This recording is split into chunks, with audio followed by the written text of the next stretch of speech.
Matt Vasgersian with you at the Citrus Bowl. Welcome. The Orlando Rage have been the toast of the XFL for the past couple of weeks. 8-2, the best record in the league. They're undefeated here at home, where they're beating their opponents by an average of almost 2 touchdowns a game. But that was the regular season. Tonight in the playoffs, Orlando wants to make a postseason statement. As I welcome Jesse Ventura to the telecast. Ever since that 6-0 start, Jesse, teams have been gunning for Orlando. That's right. You know, Orlando was the first team to clinch, Matt, so they didn't have as much motivation to play for where their opponents did to make it to the playoffs. Well, Coach Galen Hall needs to get that early motivation back, that early season drive, and he wants to jumpstart and have a quick start tonight. So look for Orlando to try to score quick for that momentum. And perhaps, as opposed to weeks past, that jumpstart might come on the defensive side of the ball for Orlando. One of the guys that might give them that spark is one of their outstanding linebackers, James Burgess. He's standing by with our own Fred Rogan. Freddie. Obviously, at this time, emotions run high. What do you expect from San Francisco, and what do you have to do to stop San Francisco? Basically, what we got to do is do good on 3 phases of the game: offense, special teams, and especially defense. Create a bunch of turnovers, and we'll win this game. And for our fans, hey, y'all ready to rumble? We're going to show you how to rumble, baby. Yeah!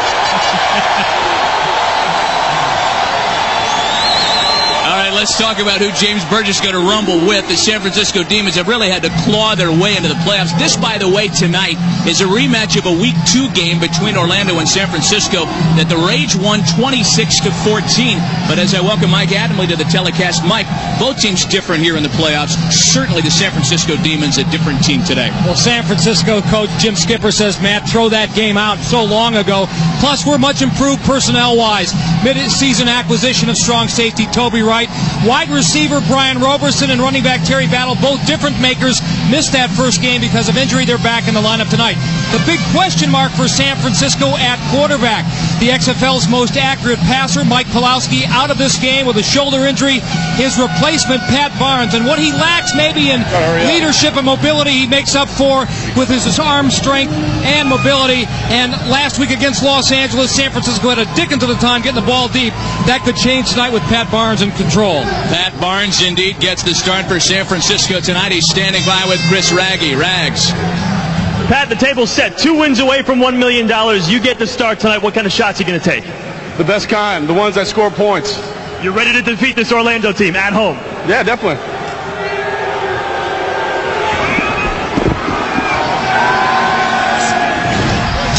Moments ago, as per usual, the scramble for possession. James Hunden and Scott Kloman. James Hunden, J. Hunt on the back of his jersey, wins the scramble. San Francisco wins the right to choose whether to kick or receive. Jim Skipper's bunch has chosen to receive in this first ever XFL postseason contest. Unusually hot and humid, even for Orlando this time of year. In fact, this is the warmest game time temperature that the XFL has seen all season long. And Matt and Mike, those players better make sure they're taking their water throughout this game, because you don't want to get dehydrated in the heat. 90 degrees here today this afternoon. Everything on the line tonight. One of these two teams is done for the season. The other goes to the $1 million championship game next Saturday night.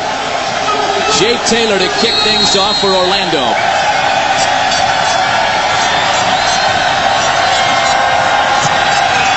And the XFL playoffs are underway, and the ball slips through the hands of Terry Battle.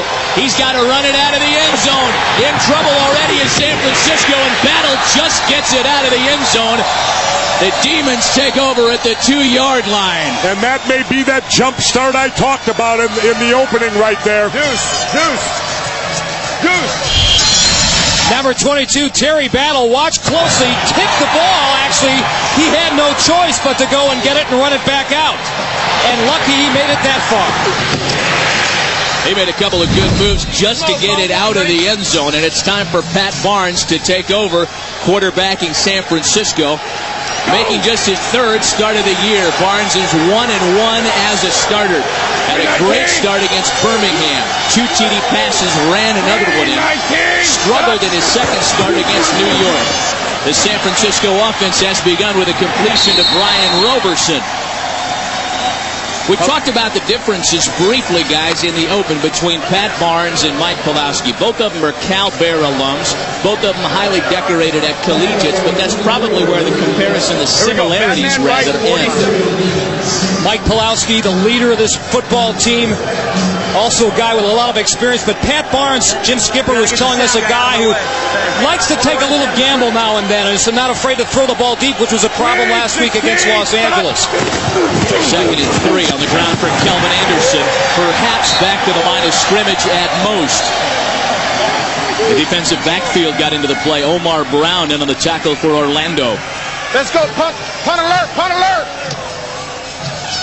Tensions already running high in this playoff game tonight in Orlando. Oh, yeah. Reggie Doster and Travis Moore scrapping before the last whistle. We will see a lot of that tonight. So much on the line. 3rd and 2. The Demons very good on 3rd down. As you can see, they led the league in 3rd down conversions. Wide open. Barnes is going to go deep. He's got Jimmy the King Cunningham, who can't quite finish. And what a big play that would have been if Barnes would have laid it out there a little better. He did not. Excellent fake on the play. Gutsy call down on your 10-yard line. They just didn't complete the pass. You have to execute, Mike. The art of prestidigitation, the pump fake. Whoa, whoa, whoa, whoa, whoa. Prestidigitation. Prestidigitation. There's that pump fake. That's what set it up. Sleight of hand. Showing off that Northwestern degree again. Mike Banasek back to punt. A gutsy call on 3rd and 2 from their own 10 to go long. It didn't work for San Francisco, so Banasek booms a big one. Skinny Culver back to receive, starting it at his own 38. He's brought down at the 41-yard line, and that's where the Orlando offense will start their day. The playoffs are underway. We'll be right back.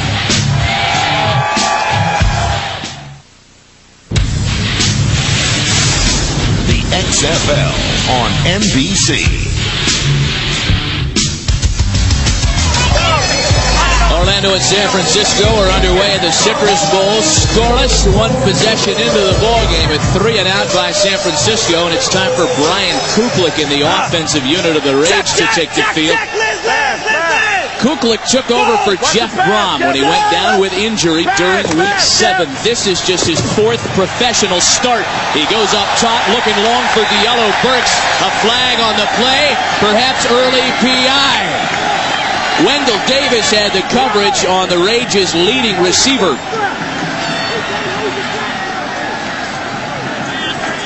Pass interference, number 21, defense.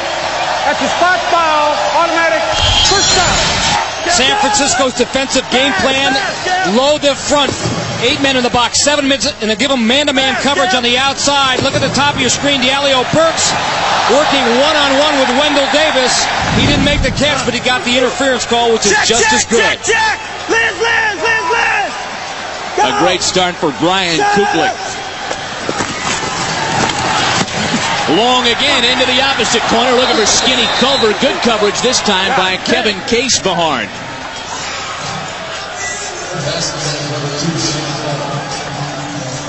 San Francisco tonight with Orlando so potent at wide receiver. The pressure on their 2 quarterbacks, Kevin Case-Behorn and Dwayne Harper, also Wendell Davis. Basically what San Francisco is saying, Jesse, Kuklick, you're going to beat us. Yep, and they've got to have their defense start a lot better than they did last week. Both of these teams are coming off lopsided losses in their final regular season game. That was Derek Clark up ahead for a gain of 2 or 3. San Francisco was shut out last week for the only time all year, and Galen Hall's Rage lost in Chicago. Another lopsided score. The Rays really never got anything going offensively all week last week. They went down 13-0 at half, then 19-0 in the 3rd quarter. They were never in it a week ago.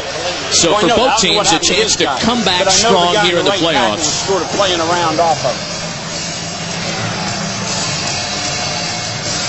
Brian Kuklick works under the advantage of having a 3-back attack that is probably the best in the XFL. Clark, Black, and Shea are all good ones. They rotate themselves and balance out the running attack well. Me, I'm a elusive back with, you know, a little speed. And Derek is a big back, you know, he's a pound runner. Brian Shea is just, you know, he's a little engine that could. I might cut back. DC might run you over. Brian Shea might do both, so, you know, that's kind of hard. That's Michael Black. Perhaps a better outside speed with Michael Black, but it is a three-headed monster. Each of them do different things well. Michael Black has rotated himself in here on this 3rd and 9 for the Rage. Kuklick back to pass, dumps it off to the aforementioned Michael Black, who is up ahead, not good for the first down. A gain of only 3 before Greg Williams puts the hit on him for San Francisco. And I would say this drive is Orlando comes out to attempt a field goal, a minor success for San Francisco in that they stopped Orlando after having a pretty good field position.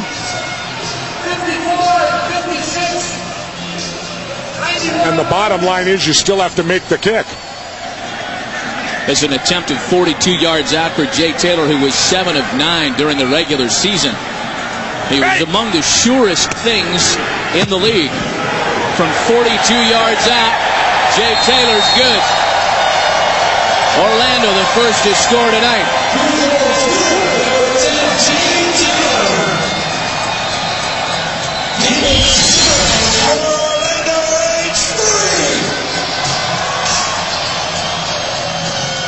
With a timeout, the U.S. Army presents Victories in Life. Tonight we look at Orlando Rage receiver Mario Bailey, who's overcome a lifetime of doubts about his size and come up big for his rage.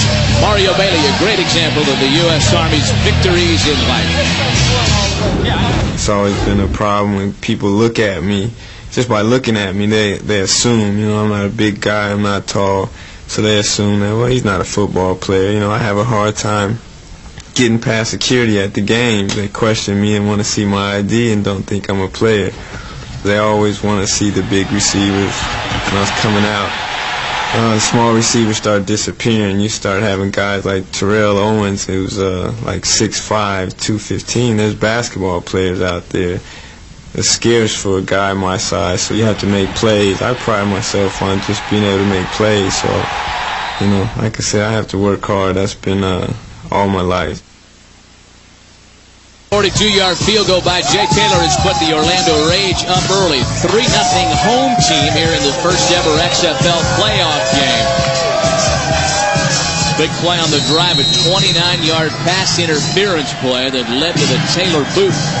And here is Taylor to get things off with 10:34 left in the first quarter. Terry Battle and Jimmy the Jet Cunningham back to receive. That's Jimmy the Jet, the Canada refugee. Hit hard and knocked out of bounds by Corey Gilliard. San Francisco takes over at their own 21-yard line. Tomorrow at 7 Eastern, the 2 hottest teams in the XFL fight it out for a chance to play in the $1 million game. Something has to give when 2 red-hot teams collide. It's Chicago at Los Angeles, the XFL playoffs, tomorrow at 7 Eastern on UPN.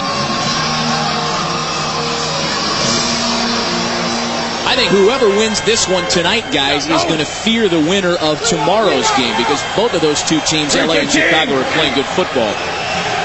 3-15, Barnes on play action. Looking down the middle. Dumps it off. It's picked off! Picked off by Ben Huff! The defensive tackle who knocked down 3 passes during the season gets a pick and a touch. Barnes made a critical mistake. He should have just taken the sack. He panicked. He tried to unload the ball and threw it right to the defensive lineman, and they're down 9-0 now. Jesse, you talked about it at the top of the telecast. Galen Hall told us his team has struggled of late because they have not capitalized early on a big break, and they finally got one here. In the postseason in the XFL, there are different rules concerning point-after attempts. Up to 3 points. From 1 yard out, it's a 1-point try. From 5 yards out, it's worth 2. From the 10-yard line, it's a 3-point PAT. Those are postseason rules. The Orlando Rage have lined up for 1 point. Derek Clark gets the hand. I don't think he made it. San Francisco has held the fort. And that will come into play somewhere down the line. And if they fall behind, perhaps. Well, on a 9-point deficit, a touchdown and a 3-point PAT ties the ball game. Let's go back to Big Ben Huff and the critical mistake by Pat Barnes. Ducked to get out of pressure, and I'm not sure where he threw. Cedric Clark applying the pressure here. Number 91, nice swim move inside. Pat knows, absolutely knows he shouldn't have thrown that one. What happened, Mark? Do you have any idea? Orlando off to a big start at home, making the plays. 9-0 Rage. We'll be right back.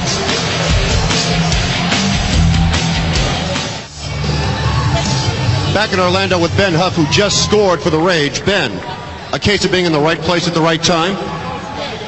Just trying to play hard, like the coach said. I'm just pissed off I didn't dance better. Now I got to hear this for another week. I was going to say, the touchdown was great, but you whiffed on the spike. I told them to put me on offense, but they didn't want to listen. I think they made the right call. Looked like Curly Howard putting out a live hand grenade. I played with his dad, Marty. Marty, a great All-American linebacker at the University of Michigan, watching this game back home. Terry Battle back to How old are you, Mike? Battle up the middle. San Francisco needs a big play. Somebody lost their lid, and Battle's dropped to the 30-yard line. Go ahead, say it, Jesse. I'm waiting for you to say you're the weakest link on this broadcast team, Vasgersian. Beat it. No way, Matt. No way would I do that.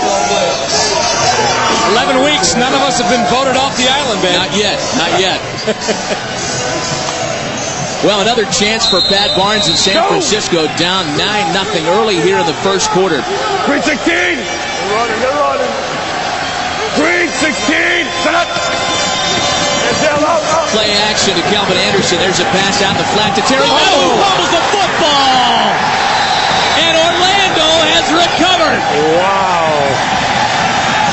Oh, my goodness. Could things go any worse for Jim Skipper? Jim Skipper knew he had to play against the Orlando 11 men on defense, but not Murphy's Law as well. Everything that could go wrong has gone wrong tonight for San Francisco. Man. Simple case of Terry Battle not holding on to the football.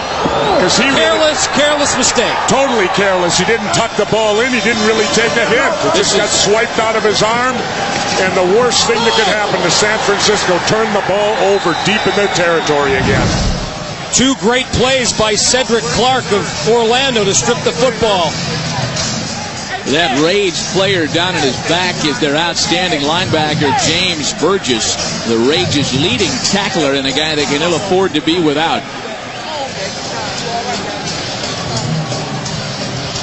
James Burgess played almost every snap this year during the regular season. Let's take a look at how he got hurt.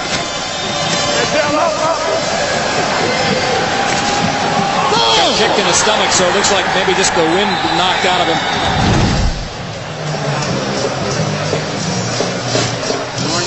He got caught with one of those Bruce Lee blocks.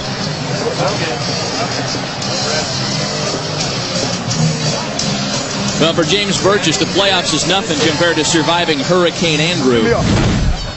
I think that's probably the most scared I've ever been in my life. Just listen to the banging, the loud noise and stuff like that. Pieces of your house coming off. Yeah, I think it makes me appreciate football, life in general. Just the fact that, hey, I live to see another day. There was a lot of people didn't make it. And I feel like as a family, we was blessed. Was one of 13 people seeking refuge from the hurricane, running room to room in a small house. And he'll be just fine tonight. The best thing that could happen here for San Francisco is get their defense to make a big play and get them back in the game. Another gift for Brian Kuklick and the Rage offensive unit as they take over at the 28 of San Francisco. This is Derek Clark trying to get around the side, banging for nothing. Perhaps a gain of 2 or 3 yards on the play. Kevin Casevahart and Greg Williams make the tackle.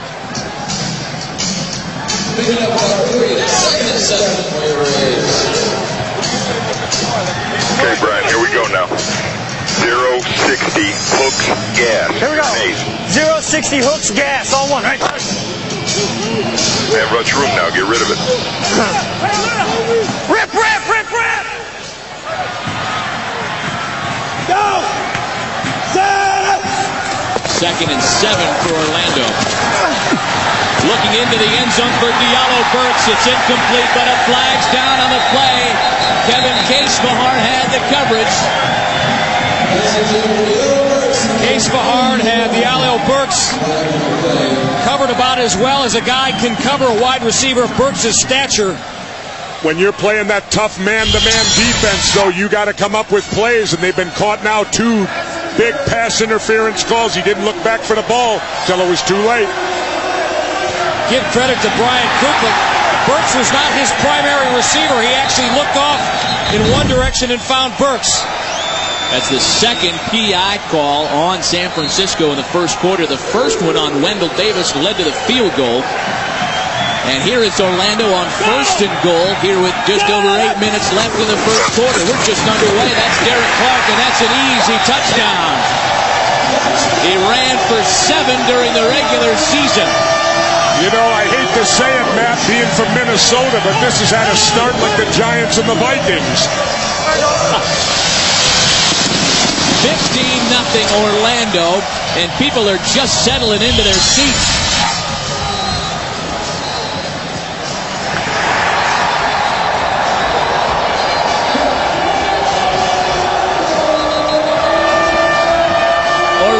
Is going to line up now for the point after try, and we'll see what kind of strategy Galen Hall takes to it. There's another injured player down on the field. That's Jeremy Akers, their outstanding right tackle, the Notre Dame product. Right there. Where's our now? God. Let's get. All right. Coach, this is a little like deja vu all over again. Carbon copy of last week. Can you stop the bleeding out here? Well, I don't know. We've written turnovers here. Last week, those guys kind of ran the ball and earned it on us. I mean, we just start off with some turnovers. There's a lot of football left, so we got to keep on hacking. And the key will be for San Francisco to remain patient. I know that sounds a little ridiculous being down 15-0, but because don't try to go get it back at once. Well, you know, Jim Skipper told us yesterday that... Galen, before the game, you said you needed a spark, something to start quickly. Is this what you were talking about? Yeah, it really is. We got to keep the pressure on them now, and, hopefully we can play well. They're a dangerous football team. Barnes and the quarterbacks are dangerous, and they can always come back. We got to keep going. All right, before I was so rudely interrupted there by Fred Rogan, always chomping my bit, I was going to say, Jim Skipper told us yesterday that San Francisco, they need to play emotionally up to beat Orlando today. And so far, with 2 big turnovers like that, 2 big penalties like that, it's tough to play emotionally up like this. Absolutely. There's nothing that snatches your emotion away quicker than to fall 15 points behind and you're not even halfway through the first quarter. Ace. Come on, Ace, huddle up. Orlando has just burned their first time out of the half, and it's interesting to note, fellas, that the Rage have run 5 plays offensively, and they lead 15-0. Here we go, 1-800 on 1, right? They've lined up from the 1-yard line. They're going for the 1-point conversion try and make it 16-0. Derek Clark ran in the first, and Mario Bailey catches the second.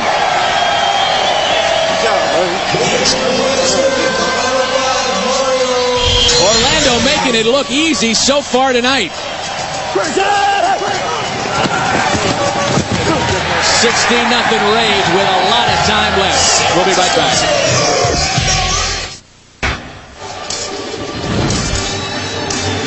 Welcome back to the Citrus Bowl. Orlando on top, 16-0. With just over 8 minutes left to play in the first. That's right, the first quarter. Jay Taylor will kick things away. Got Terry Battle back to receive with Jimmy Cunningham. San Francisco needs to liven things up here. Terry Battle just can't hang on to the football tonight. Brings it out of the end zone and slides down at the 7-yard line. My goodness. Both of these teams have a million reasons to go out there and give everything they got tonight. And next Saturday at 8 Eastern, 5 Pacific, the moment will finally arrive as either the Rage or the Demons will have a shot at the ultimate payoff. The $1 million game next Saturday, 8 Eastern, 5 Pacific here on NBC. Here we go. No, yeah, Riddle and right, 48 palm on one, ready?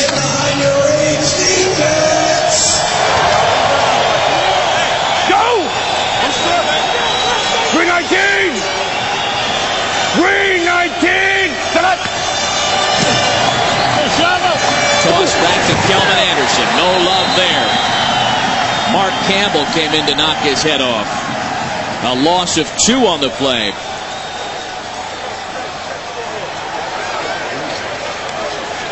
Well, in addition to playing an emotionally up game, Jim Skipper wanted to balance his offense the same way Galen Hall did.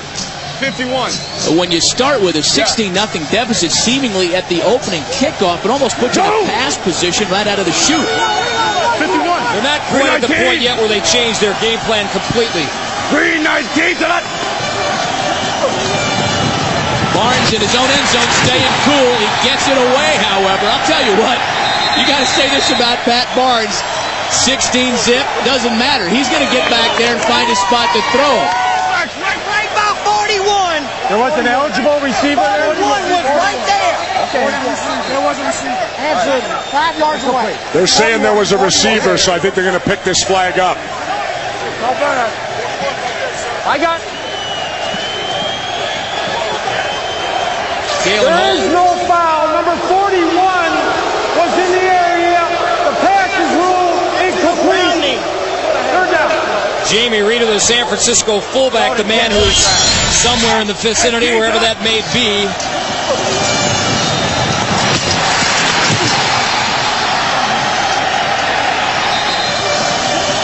Watch number 41, Jamie Reeder. Pat was looking for him. Oh, there he is. There he is. That was a good call. That was a good call. But the bottom line, 3rd and 11, and they're on their own 7-yard line. So Orlando can bring the house if they choose to here. Just a 4-man front. It still gets to Barnes, but he slips away. Pat Barnes running for his life and running for a first down for the Demons. That is the one thing that Pat Barnes brings to the table that maybe that Mike Pulowski didn't have as much of. I don't Mike think he intended to do that at all. I think he was scared to death and was trying to find any way to get out of it. However you do it, Jesse, it counts. It came out a positive. Listen, I'm here to tell you that Pat Barnes, the Pac-10's leading passer in '96, a guy that holds 7 Pac-10 conference records, every bit the field general that Mike Pulowski is. San Francisco is down, but far from out. Hands to Kelvin Anderson up the middle. Bounces off one hit. Kelvin Anderson still on his feet. A gain of 7 for San Francisco. And that's the key right now. San Francisco can't panic here. There's a lot of football. You got almost 3.5 quarters to go. If they get a sustained drive, get in the end zone, they're back in the game. And you remember when you had to be about 6'1" and 225 to play running back in any football league? Well, Kelvin Anderson, like a lot of backs, both in the NFL, the XFL, short, stocky, built like bowling balls, closer to the ground. In fact, I'm sitting next to one. 319 to that. Barnes with a little more time this time. Now he gets flushed out. Everybody covered well downfield. He finally airs it out for Kelvin Anderson. What the fuck? All the way out of the backfield. Kelvin Anderson across the 30-yard line. A gain of 40 for the Demons. And that's just what the doctor ordered for Jim Skipper. He scrambled out of the pocket, found his receiver downfield, big play, and San Francisco's back in the game. And if you're a wide receiver, one of the things they teach you, your quarterback in trouble, find an open space. Kelvin Anderson did, and they had him on a linebacker too. So a mismatch that Pat Barnes was able to exploit, even though it came on a broken play. 328. Travis Moore, the man in motion, out of the forward blast. Barnes will look to pass it again down to Brian Roberson in the flat. A gain of a couple. Omar Brown and Jimmy Clements on the tackle. Easy, easy. Even with Pat Barnes at quarterback. Give me black left. Give me a 51 Aztec Zipper 8. Here we go. Black left. 51 Aztec Zipper 8 on 1, right? 51 Aztec Zipper 8. Black left. Go! Black left. Timeout. Timeout. And Barnes doesn't like what he sees. A good drive, and Barnes doesn't want to let it go to waste. San Francisco trying to come back here in the first quarter. Plenty of time. Go right. Hey. San Francisco Demons in the midst of their finest drive of the night. One that's already consumed 6 plays and 68 yards. In fact, this drive is at San Francisco run more plays than Orlando has run all night. But look at the scoreboard. $35. Gunner, go! $35. Some confusion on the play call. Guy got in there and really applied some pressure to Barnes, and Pat's lucky just to get it away as he had Andre Purvis coming up in his dish. All right. Okay. I hear you. Relax.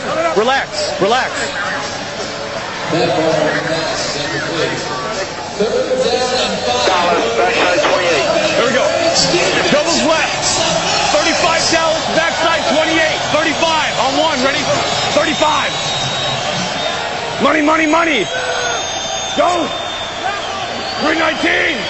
San Francisco shows the same set now on third down. Calvin Anderson in the backfield with Barnes. A little more time. Got a man wide open. Overthrown Travis Moore. Oh, my goodness. There was the play to get him back in the football game. Moore wide open over the middle, and Barnes just hung it out too long. First series of the game, he had Jimmy Cunningham wide open on that pump fake, and then threw that one a little bit off his back foot. Sure touchdown.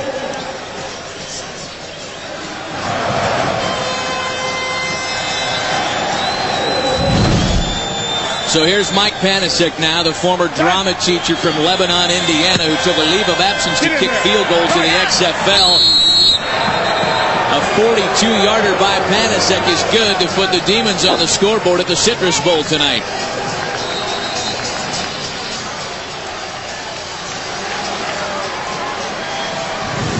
Now, courtesy of Busch Beer, let's take a look at how the Orlando Rage got here. The Rage clinched the East title with a win over the New York Hitmen. Brian Shea took back the opening kick 95 yards to set up an easy touchdown. Look at Brian Shea go. At the 40, makes a move. Brian Kuklick, making his first start for the Rage, threw a TD to Diallo Burks to put Orlando at 7-1. We got us 7-1. We got 2 more to go. 2 more right now, that's right. Then we got 2 more to go. 4 games left. Yes. We might have a smash. Well, San Francisco able to get on the scoreboard. After a nice drive, they failed to convert the touchdown, but those points, that's an important psychological lift after going behind 16 zip. Well, there's also another negative for Orlando. When you get things, and Mike can tell you this, when they come too easy, too quick, you can get a tendency to back off a little bit, lose your intensity. You think you got it made. Orlando's also been the beneficiary of bad field, or good field position. Also the turnovers that San Francisco self-inflicted. This game's far from over. Brian Shea, the former Emporia State standout, to begin this kick return at his goal line. Dropped around the 22-yard line. That's where the Rage will take over with 2:36 left in the first quarter.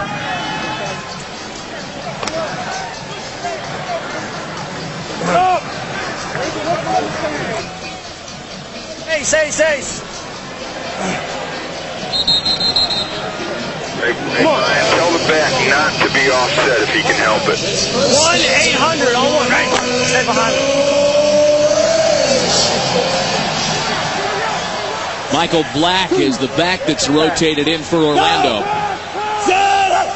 It's a self-policing unit. Here comes Eric England. Look out. Before he's ripped out of bounds, he gets it off to little Mario Bailey. There goes Super Mario Brothers, still on his feet before John Haskins can trip him up at the 43. A gain of 20 for Orlando. Brian Kuklick Kuklick keeping this play alive. His rollout here. Thought maybe about throwing the ball away, but saw Mario Bailey instead, and this guy can do a lot of things in the open field with the football tucked underneath his arm. What was a sack turns into a 20-yard gain for Orlando.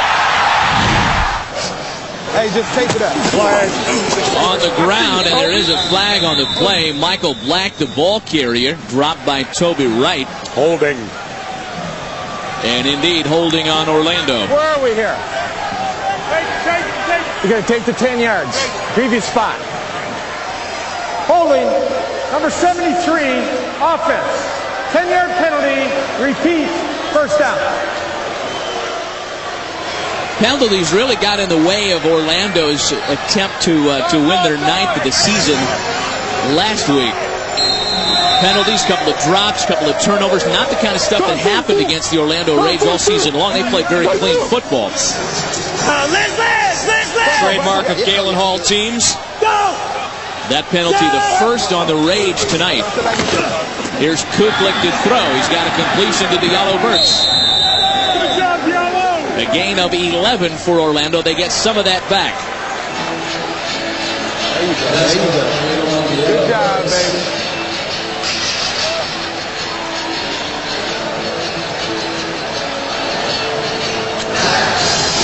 San Francisco defensive line facing a similar problem to the one they faced last week when Tommy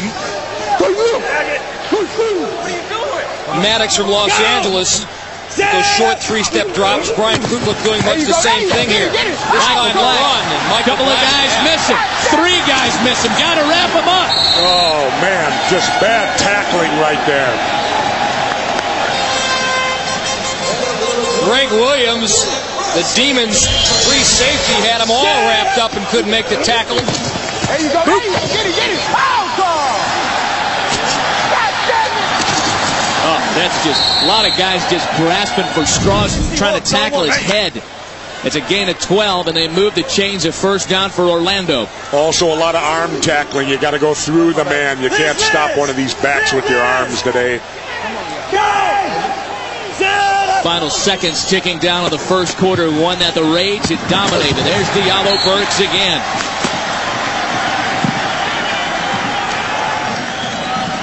End of quarter, and it was a good one.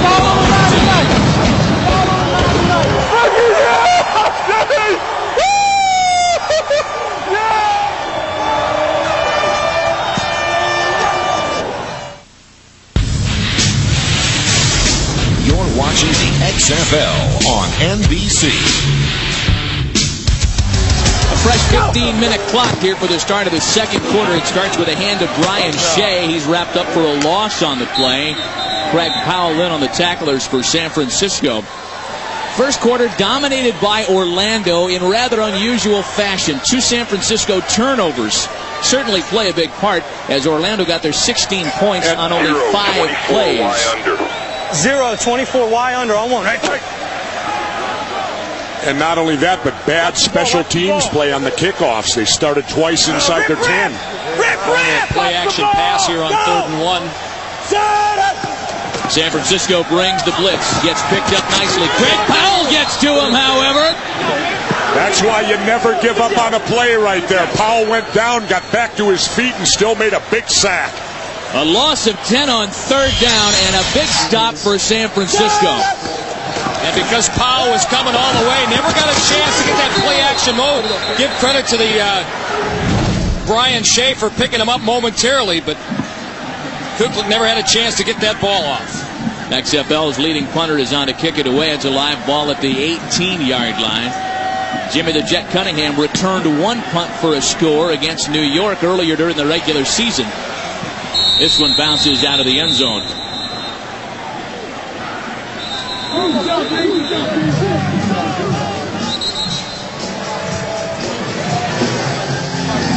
Mike could be on that show, The Missing Link. Go! Green 18! Cro-Magnon boy. Green 18. Barnes completed 4 passes for 9 yards so far. That one's complete after Sean Manuel, the tight end, seldom used as a pass catcher in this San Francisco offensive schematic. That's a gain of 15 and a first down for San Francisco. Easy. You got Tarzan in. Give me Tarzan left. Give me 7 Ocean. Here we go. Tarzan left. 7 Ocean on 1, right? Tarzan left. Yeah. Where's Jane at, Mike? Go! 7 Ocean. Hit it. 358. Miami. 358. Juan Johnson has checked into the game. That's a gain of 3. Juan Johnson has been injured for much of the latter portion of the season for San Francisco, and really a great story in that he, on his own nickel, chose to travel with the team down the stretch to be with his mates and cheer him on to victory to try and get into the postseason. You know, he wasn't on the roster, not earning any money, still forking over the cash for airfare to be with the guys. Juan Johnson, number 26, for the love of the game. Former Utah Ute in the backfield here on 2nd and 8. A couple of yips at the line, hand to Kelvin Anderson. And a flag on the play. Come on, baby. I'm impressed with what Pat Barnes has done in the huddle, his control and command on this team, his leadership in there, keeping everybody under control. We'll take it. Despite falling behind 16-0. Well, there's no reason for him to panic yet. There's a lot of time in this game. They march down here. They get points on the board again, and they're down to single-digit lead. Orlando. Andre Purvis, the guy that flinched for Orlando. Courtesy of Pat Barnes' inflection. Tarzan right. Okay. Give me 4 Zorro. Here we go. Tarzan left, 4 Zorro. On 1, ready? 2nd and short. Not either Guy Williams or Johnny Weissmuller. Tarzan and Zorro both involved in this play. That's Kelvin Anderson, and that's a first down for San Francisco. Patrice Alexander on the stop for Orlando. Conspicuous in his absence from the Rage defensive front 7, number 51, linebacker James Burgess, who left the game after getting kicked in the ribs. Right now, San Francisco having success running between the tackles. That's a hold that Burgess is generally there to stop on every play. Barnes on the quick drop, got a receiver down the middle. That's Brian Roberson. Roberson's lost his helmet twice tonight. Doesn't matter if he catches it. I don't think he minds as much. Brian Roberson, a wide receiver that Orlando did not have to take account of in the first game because he was injured and did not play, and he can make a difference for this ball team. And there's another Rage player down on the field injured.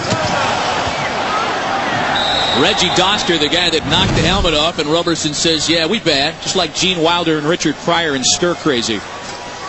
He bad, too. Speaking of Stir Crazy.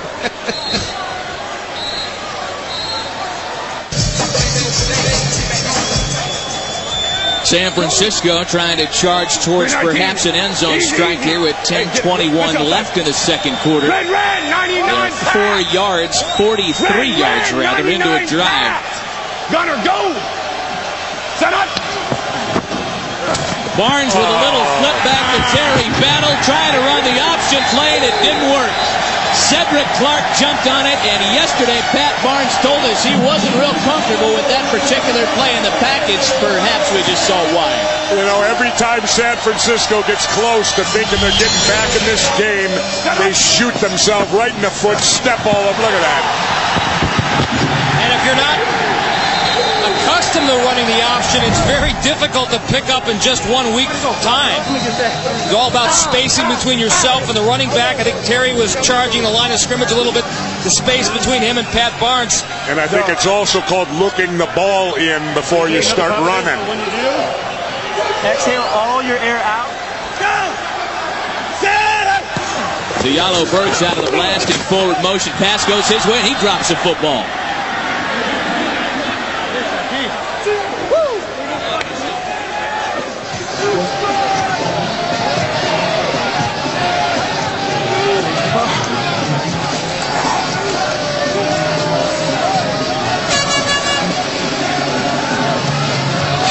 It has been a rough night for Terry Battle. Twice in the end zone on kickoff returns, and that play right there that gave Orlando the ball back. I got 4-3. 2nd and 10. San Francisco defense really hasn't had a chance to catch its breath, and Burks drops another one. Same play. Now, this happened last week with Brian Kuklick trying to get it out there to his receivers against Chicago. What's going through Kuklick's mind right now? Come on, huddle up. Z0, 60 hooks on one. Right. You know, by the way, Diallo Burks is probably their best receiver threat. Liz. Not until he catches it. Man. 3rd and 10 now after a couple of drops, and that one's flat out incomplete. Kevin Casebahar had the coverage on Skinny Culver, and Orlando is going to have to punt. What a disappointing way to gain possession after a turnover. Swaying, you're wide open. I mean, on slant. You know, let me tell you, it's a 13-point deficit, but Orlando's had a chance to really bury San Francisco tonight, and they have not been able to do it. Frisco's defense is playing pretty well, really. Flag on the play. Jimmy Cunningham starts the return in his end zone, and he's dropped at the 8. We got 3 flags on the play. Are you going to go around him, or are you going to call up in front of him? He's playing out here. He's playing over there, out yard, 8 yards. All right.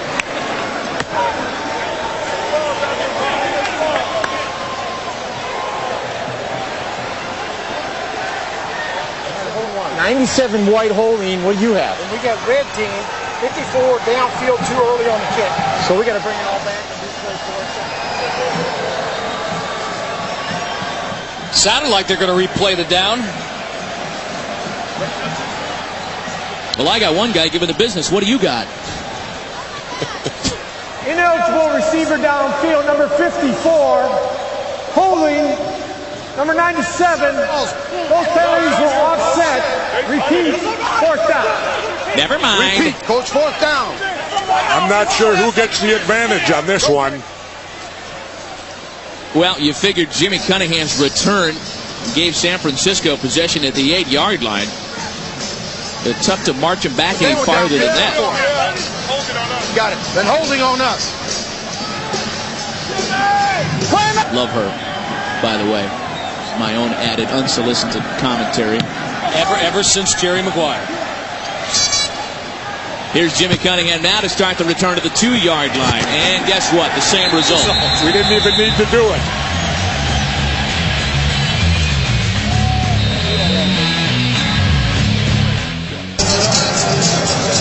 A lonely seat for Terry Battle, who has had a rough start to this first ever XFL playoff game. His Demons take the field offensively without him to start things at their own 8-yard line. Barnes to throw, dumps it off to Kelvin Anderson, who misses one tackler, gets hit hard and dropped at the 21-yard line by Corey Gilliard. And Terry, I know it's been a tough night holding on to the ball, but there may be a reason why. Well, there's no excuses. I just need to get my head into the game. So I'm just trying to come back, having a hard time breathing right now. So next week, next half, I'm trying to make something up. Terry Battle, we're told, is working on a case of bronchitis tonight. That is Corey Gilliard, one of a couple of guys in that Orlando defensive backfield who started every game this season. This is how he got hurt. The strong safety in the Rage's defensive alignment. And watch Kelvin Anderson. Boom. That was helmet to helmet, and Corey unfortunately got the worst of that. That's a running back delivering the blow. Kelvin Anderson's one of those guys, I think you described it earlier, Mike, built like a bowling ball, just absolutely low to the ground and powerful, and it's good to see Gilliard okay after taking that hit from him. Oh, yeah, he'll be fine. He's running off. He just got his bell rung. There have been some bell ringings tonight, let me tell you. Oh, man. Corey running.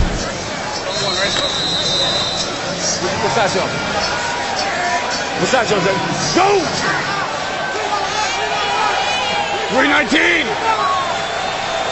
That linebacking core is still without James Burgess. Orlando's leading tackler. Barnes gets it out to the one-man show. Kelvin Anderson once again. Sean Banks, big hands from Texas Tech, makes the tackle. James, earlier you were kneed in the ribs. You're out here now. Your ribs are wrapped. What is your condition? Can you play? I think I can play. We're going to go in halftime and see the suggestion. And if I feel like I can go out there and play, I'm going to come back and play. 2nd and 7 now. He's breathing, Matt. He'll be back. He's got heartbeat. Green 88! Tonight! Out of the shotgun now, Barnes has a nice pocket to work from and gets a completion out to Brian Roberson. And that time his helmet stayed on. That'll be close to a first down for San Francisco. Twins! Gun, gun, gun! Gunner, gunner, no need gunner, to measure. Gunner, they mark it as a first down for the Demons. And no need to huddle. Gunner, go! Back this other way. Set up! In the hurry-up offense out of the shotgun is Barnes again. He's flushed out of the pocket. Finding a target. It's Jimmy the Jet Cunningham, who can't hang on to the football. I tell you, if you're a wide receiver with Pat Barnes throwing you the ball, you got to stay awake at all times. This guy is going to get off the hook. This guy is going to make a play. So if you're a wide receiver, hey, man, I could come to you at any time. You got to catch the football. And we've seen a lot of drop passes tonight. The quarterbacks are throwing the ball on the money. The receivers are dropping them. Galen Hall told us yesterday that he fears the elusiveness of the San Francisco skill position guys. Guys like Jimmy the Jet, guys like Kelvin Anderson, who you really have to wrap up to tackle. Time out. I want time out. No, I just couldn't audible. And Barnes burns San Francisco's second timeout. Orlando on top. We'll be right back.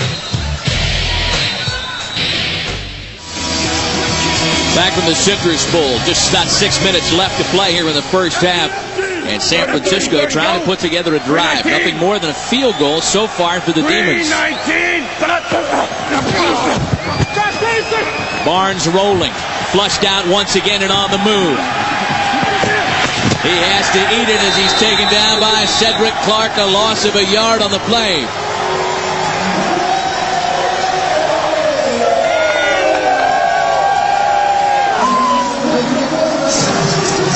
Well, as banged up as Orlando is defensively, they're without their leading tackler. We've already seen guys in their secondary go down. They're managing to keep the blankets pretty tight on the San Francisco receivers.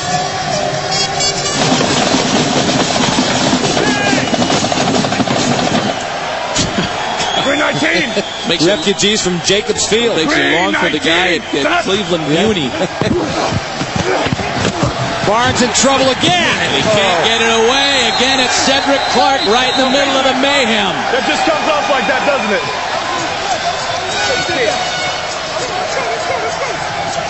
Let's go.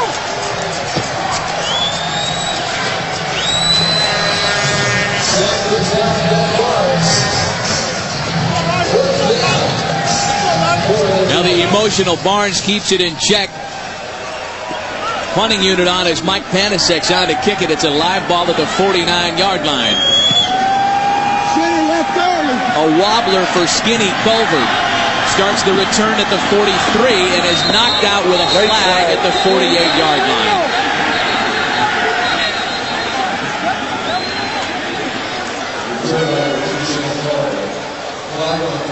Plenty of flags, only 4 penalties so far tonight. Maybe that's him. That's got to be an offensive coordinator on the phone. No, here's that. Shoot. Yeah, I know. I lost vision of the guy inside. I wanted to get Travis. You know, because the corner's lying way outside, right at the first down depth. So.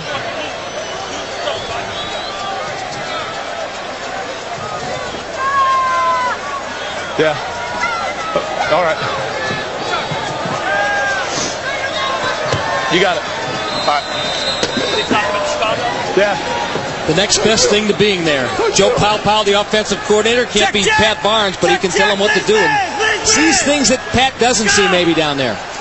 Block in the back call on the punt return marches things back for Orlando, and nobody is close to that one.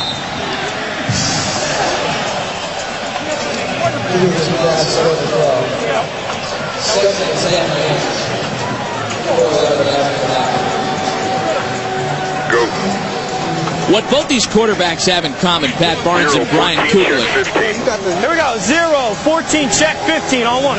is that each of them are aggressive. Both of them are gamblers. Kuklick threw 10 picks in just 3 starts. That led the XFL, by the way. Check, check, check, check. Go. Inside of 4 minutes now. This is Michael Black trying to get around Kevin Casefaharn and finally brought down by Casefaharn after a gain of 7. This kind of cutback runs absolutely killed San Francisco a week ago when Los Angeles Saladin McCullough did him in. Let me tell you, the Orlando offense has hardly lit the world on fire. All their points came within the first 6 minutes of the game, and they came on gifts by San Francisco. San Francisco's lost the game so far. Orlando hasn't won it. Liz. Kuklick is 0 for his last 4 passing. You got to factor in a couple of brutal drops in there. Hangs it up in the corner for Diallo Burks and or Mario Bailey. It's incomplete. And that offensive line for Orlando, their strong suit, absolutely caved in that time by San Francisco's front 4. Kuklick never got the ball, had a chance to get the ball off, actually tripped over one of his own offensive linemen. Watch him backpedal there. His running back, actually, Michael Black. And then the pressure by strong safety Toby Wright on the blitz. Look at this, Pat. Whoa! Taylor's got to go and run for it. It's still bouncing around. He still doesn't have control. He gets hit. It's a free ball. Who picks it up? It don't matter. It's their ball. That's 4th down. On 4th down, a change of possession indeed. And finally, San Francisco gets a break. Jermaine Miles, bad ankle and all, put the fear of everybody in Jay Taylor, and he couldn't find the handle on the football. And maybe Mr. Murphy changed jerseys, too.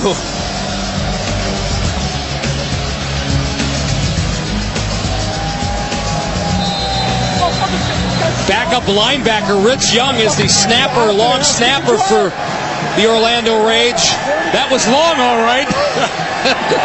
This is the kind of break Jim Skipper and the Demons have been looking for ever since the opening whistle. This is Kelvin Anderson hanging onto that football like it's its only child. He says he's in the end zone. And the referee says no. Big Hands Banks stopped him at the goal line. Knee down before his reached out and crossed the plane with the football. I like what Kelvin Anderson has been doing for this San Francisco offense tonight. And I say you give the ball right back to Kelvin again. There's the handoff. Kelvin sees his opening, drives to the goal line. A good call by the official. Very good. He was not in. Kelvin Anderson was acquired. Fumble in the end zone. Do you believe that? Do you? No, they're calling it a touchdown. They're saying he broke the plane. Oh, is this crowd going to get mad on that one? A quarterback sneak by Pat Barnes. He tried to will it in with that extra inch. The ball popped free. Let's take a look. One of the refs called it a touchdown. He broke the plane. The touchdown is confirmed. 1 point in the center. In the center. And San Francisco is going to try a 1-point conversion. Keep this in mind about tonight's officials. This group was voted here by the head of officiating, Carl Pagnelli. They were rated based on their performance this year. They are here on the merit of their gamesmanship during the course of the season. Who made the call, Vince?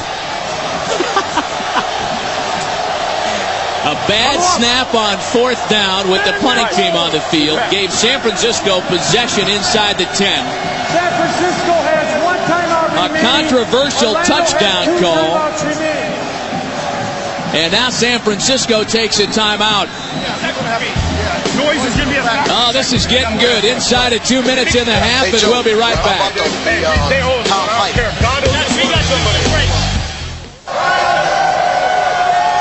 Controversy in Orlando after a quarterback sneak results in a touchdown call. The Cleveland refugees just want to bang their drum all day. Kind of the right scares me. And San Francisco will line up for a 1-point conversion try. 319.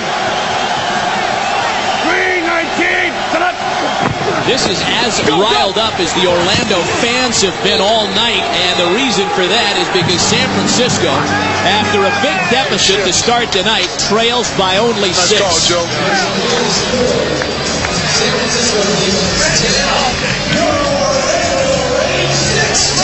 All right, hold it up. Let's line up. Let's line up. Line up. Hey, get in the V so we can see who's here. Line up. Line up. Back up. Back up. Let's line up. Line up. Line up. Hey, listen. Listen. Let's create another turnover here. Now let's go get at it. Let's get down there and blow them up. Blow up! Hey, watch the fake. Watch the fake. Hey, watch the fake. Jim Skipper coached teams thrive on emotion, and they certainly have snatched it out of the jaws of what was once a 16-0 deficit. It's worth noting at this point, guys, that the biggest deficit San Francisco overcame all year was only 6 points. Let's go. Let's go. Undeterred, they are on the way back tonight.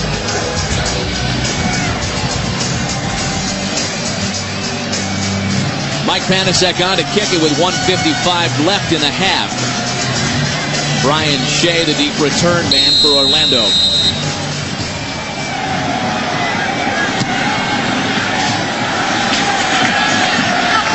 Here's Shea at the 11. Fumble. The ball's loose. Let's sort out the pile. And San Francisco recovers. Wow. Oh my goodness. They could have the lead before the half. This is the screwiest XFL game I've seen. You gotta love it all year long. Such reversal of fortunes. Marvin Coleman and Wendell Davis were in to scoop it up. Here's where Shea coughed up the football. Oh, it's loose all the way. Total fumble, no doubt about that one. Marvin Coleman gathered it in, and San Francisco takes over at the 26. Go! Another chance for Pat Barnes. They've got the tight end set in now with the fullback Jamie Reeder back there. Play action to Kelvin Anderson. And Barnes in the corner. He had a man wide open, and it's picked off by Kelly Malvo. The former University of Arizona Wildcats. Brian Shea off the hook. By Kelly. Pop tonight, Brian. I'm not sure where Pat Barnes was looking at here. I have no idea. There wasn't any receiver anywhere around. Right behind, immediately behind Kelly Malvo was a receiver. And there was no pressure really on Pat. That's 2 big mistakes by Barnes in this game. One giving Orlando a touchdown, and this one possibly costing them a touchdown. Boy, you'd think these two teams are playing for a chance to get into the $1 million game or something. Then they hand off to Derek Clark up the middle for a couple of yards to give the Orlando offense a little breathing room. I got a feeling Galen Hall's going to just be happy to let this half run out and go in with a 6-point lead. Back up, back up. Looks like I picked the wrong night to stop sniffing glue. Mike, flat!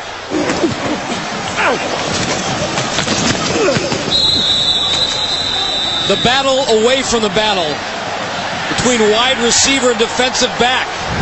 The veteran Dwayne Harper getting his legs cut out from underneath him, and veterans don't like that. Yeah, Dwayne Harper saying, listen, Kevin Swain, I'm older, I'm wiser, and more cunning than you are. They get Derek Clark. Aubrey battle in on the stop for San Francisco. Nephew of...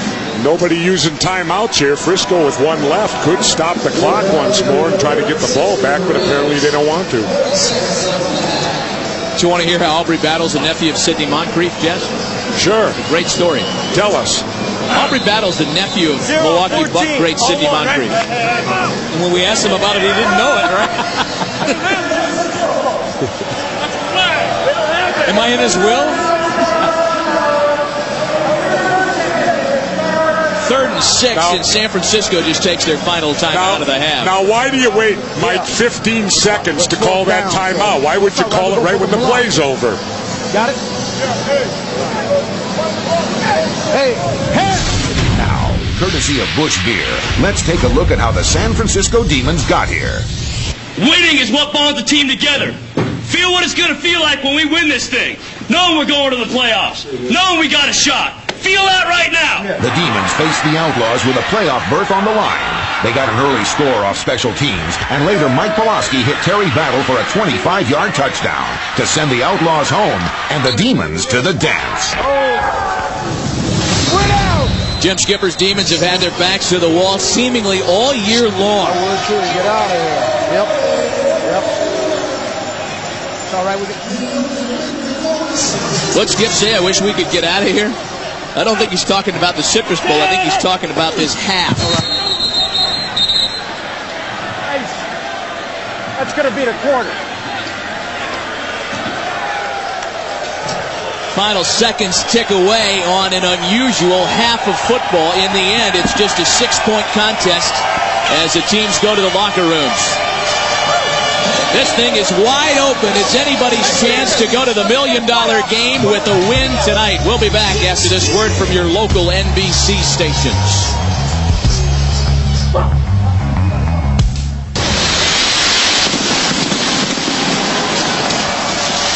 Crazy first half of football. Steven Fisher is now the return man for Orlando. Unseating Brian Shea. And a great single-man tackle made to save a touchdown by Greg Williams. Fumbles, interceptions, bad snaps. 1-800. Ace. Let's take a look at our halftime stats brought to you by Miller Genuine Draft. The turnovers, the big story. 4 of them by San Francisco. -9 rushing yards by the three-headed running back monster of Orlando. You know, you look at that and you see Orlando's offense has done nothing, and yet they got the lead in the game. That was San Francisco's game plan, too. We'll stop your run. Brian Kuklick, try to beat us if you can. That pass is complete to Mario Bailey, tackled by Dwayne Harper. Last time these two teams met, Orlando ran for 140 yards en route to a 26-14 win. Minus rushing total in the first half, yet because of the turnovers, they're still on top by 6. First down. 0-14, first down. That's the three-headed monster. They have not accomplished much. It doesn't look like much of a monster to me, Matt. Not the first half. This is Michael Black taking a hand up the middle, tackled by Craig Powell as a heavy thaw from the Pyrotechnics covers the field of play. Orlando also 0 for 5 on third down conversions in the first half. It's like the halftime of Super Bowl IV where they recreated the War of 1812. Where's Oliver Stone? Check. 960 choice. 0-50 draw, check. 960 choice on one, right? Kuklick has a chance now to run one of two plays, a draw play here, or check off to a pass play with 6-man protection. Receivers have their choice of running a short route. Good enough to make the first down. They run the draw instead. Michael Black, nothing doing. Jermaine Miles, Eric England and company in on the tackle, and a 3-and-out is how Orlando starts the second half. And I'll tell you, the Big Mo is switching here. The Big Mo is switching to San Francisco momentum. Galen Hall told us how active the defense is up front for San Francisco. They've really done their job. They're not the ones coughing up the football. Now, you think the snapper's a little worried? He got that one right in there. Jay Taylor just gets it away before Jermaine Miles could get his face. Here's Jimmy Cunningham now. Caught it right on his pad, and he turns it upfield, tackled in the 31. 46-yard punt, 8 yards on the return. There was some crazy play in the first half tonight.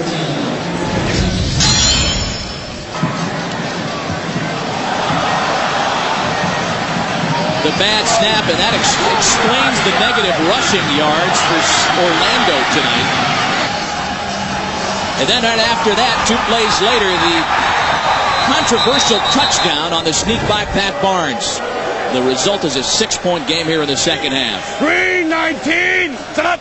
Jamie Reeder, the man in motion. Kelvin Anderson takes the handoff. And he makes something out of nothing, a gain of 4 before James Roberson gets to him. They can't.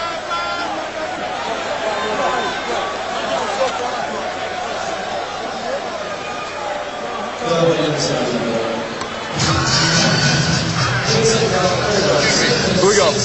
Riddler left stage. 9, Riddler left stage. 9 palm pipe on 1, ready?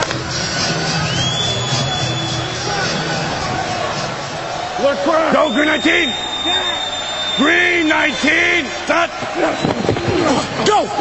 Pitch back to Calvin Anderson. Breaks number of tackles and gets it up near the 40-yard line. A gain of 4 yards again. 58. I thought you was ready. He's talking to Patrice Alexander, the Orlando linebacker. Go. They can't tackle me. He's right about that. Omar Brown can't tackle him. Patrice Alexander can't tackle him. Got those Earl Campbell 5s. Hida Elisara is the player down on the running play. And if we had a best hair category, there's my pick. On that note, just log on to XFL.com. We'll create one. We'll be right back. The down marker. What's he doing? Ball's way up here. San Francisco Demons looking at a 3rd and 2 from their own 39. War. Green 19. Some hot. Hand up the middle. And a gain of a couple of yards by Calvin Anderson. It's going to depend on the spot, but I think they got it. How valuable has Calvin Anderson become to San Francisco's offense? This is a guy that they've only had for half the season, yet he's their leading rusher this year. I can see why. He runs the ball hard. He protects it well. Here we go. Doubles left. 65. Fairly good speed on the corner. Runs tough inside the tackles. He had planned to go back to school at Southeast Missouri State to pursue his criminal justice degree before coming back to football, and he could not have made a better decision, according to the Demons. Average not great, but those are 26 important yards that he has gained. Barnes up top, a lot of contact in the field. Flags all over the place. He was looking for Titus Winans. Reggie Doster had the coverage. It is the one element that was missing from San Francisco's attack last week, throwing the ball deep. And again, even if you don't complete the pass, at least you give the sensation that you can go deep. On the defense. Spot foul. Grab him by the shirt. David, did you not see him grab him by the shirt? Did you not see the receiver grab him? David! Obviously he didn't. David's ignoring him. David, of course, that official that made the call. I don't know about a shirt grab. There was plenty of contact. Oh, there's the shirt grab. 19. A big first down for San Francisco on a penalty, however, as they take over at the 31. Here's Calvin Anderson, a familiar theme around the left side. Good for a couple of yards.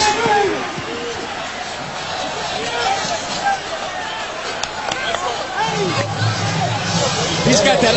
Is that all you got looking in your face? Bring it. Bring some more. The important thing that 4 yards on first down, 5 yards on first down. We're going to the right. You stay in.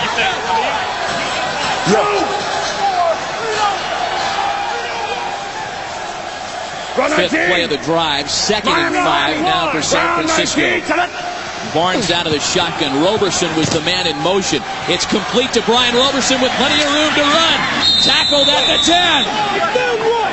A gain of 15 for the Demons before Sean Banks could get there. And he'd have got more if Travis Moore hadn't missed a downfield block, because Travis Moore was in position to make a great block downfield and he missed it. By and large, these Demons wide receivers, they're pretty good. Here's Moore down there and he misses the block. Yep. Got to do better than that, Travis. Brian Roberson, so far the Demons' leading receiver. He was inactive week 2 when these two teams met. That was something we talked about earlier. He's already made a difference tonight. Little pass out the flat to Jimmy the Jet Cunningham. Great speed after the catch. He almost gets himself into the end zone. And he's hurt after that dive, too. He lost his helmet.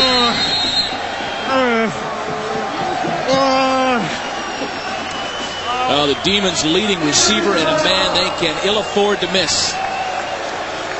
Hopefully he just got the wind knocked out of him.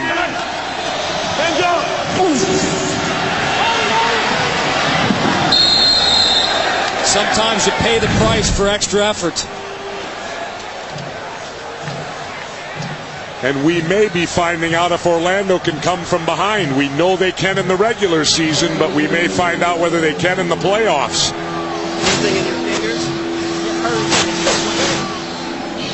Jimmy the Jet looks like he lost an engine. It's a guy who caught at least 2 passes in every regular season game this year. They lose him. San Francisco down to just 3 wide receivers.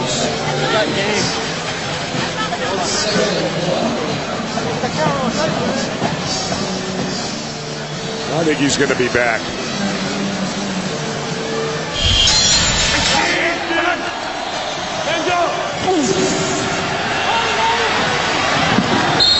And it's tough to tell what happened there. The extra athletic ability of Jimmy the Jet being shown there, but that's also what paid the price. A timeout on the field. San Francisco driving. We'll be right back.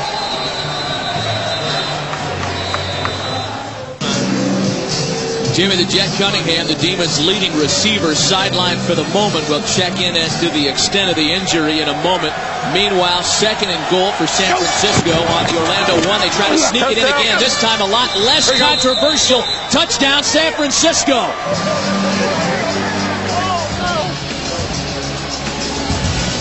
Oh, absolutely. Well, a tie game now, and now that the postseason rules come into play again, what does Jim Skipper want to do as far as a PAT try? You go for one from the one. Yeah, absolutely. You go for the lead the easiest way you can get it. You guys are for me. To recap the rule, for those of you just tuning in late in the postseason, the XFL PAT rules are different. A 1-point conversion from the 1-yard line on a runner pass, as per usual. But you can also try for a 2-point conversion from the 5 or a 3-point conversion from the 10.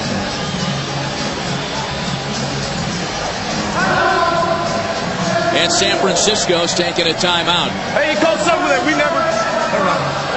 What's it called? They called something that was not on our play sheet. And now, Burger King presents the XFL Defensive Player of the Week.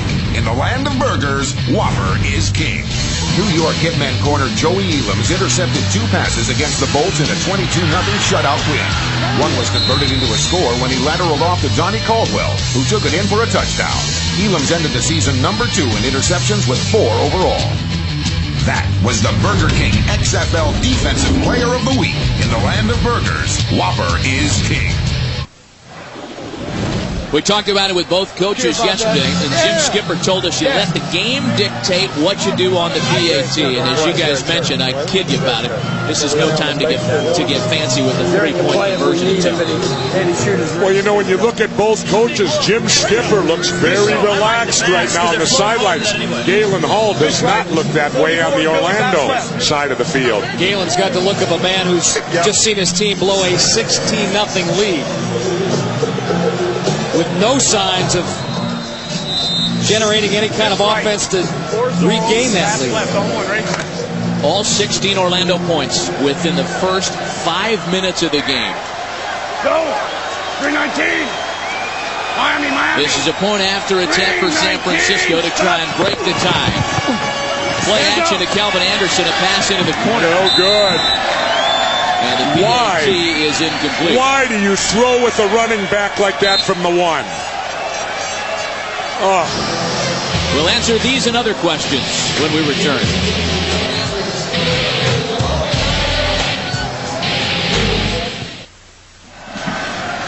At one point tonight, the Orlando Rage led 16-0.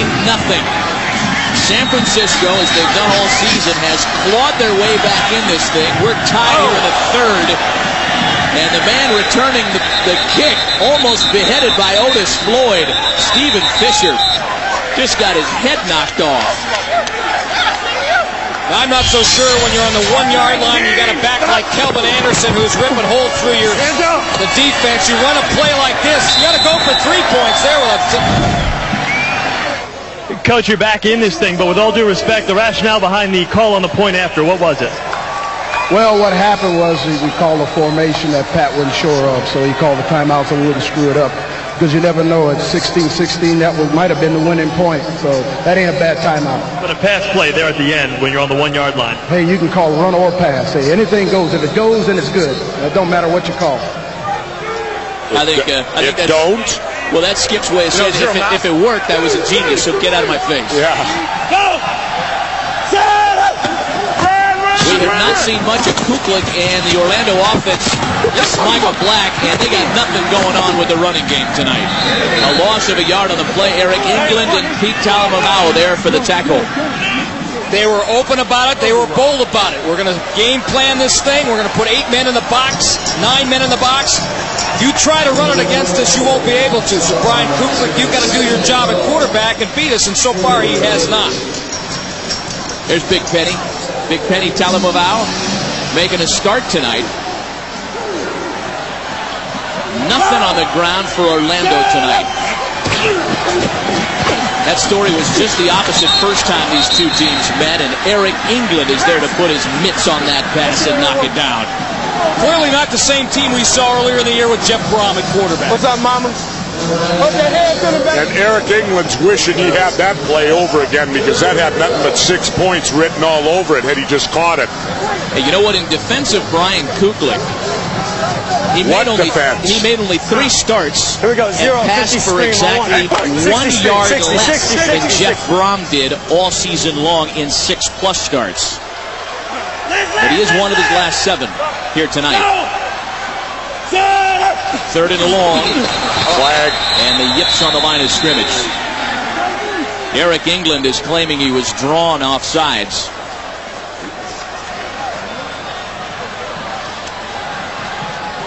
Third and 17, Mike. I don't think he was in the neutral zone. I don't think he was in the neutral zone. That's what I want to ask you. I don't think he's in the neutral zone.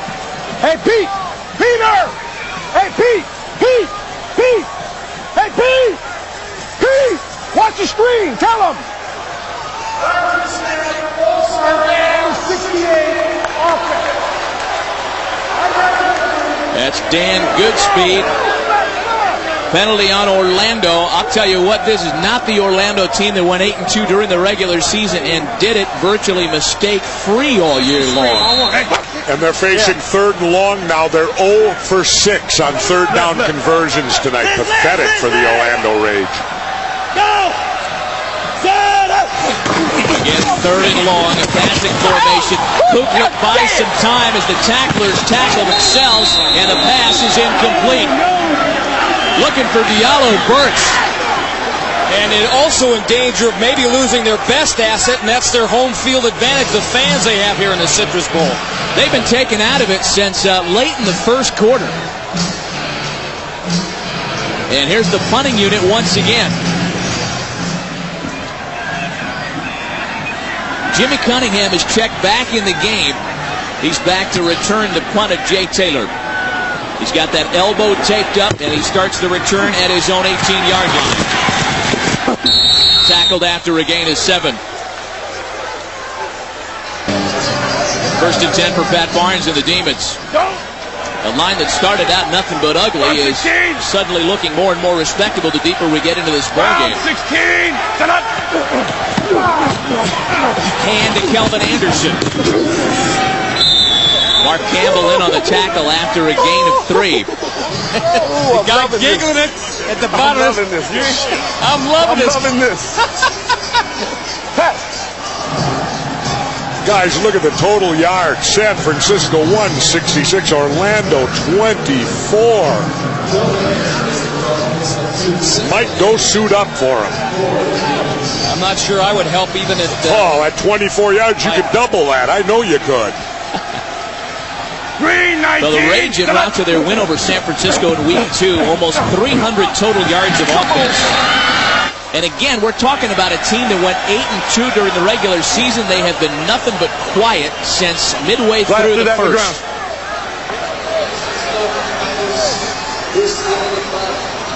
First and 10, go 860 hook. All right.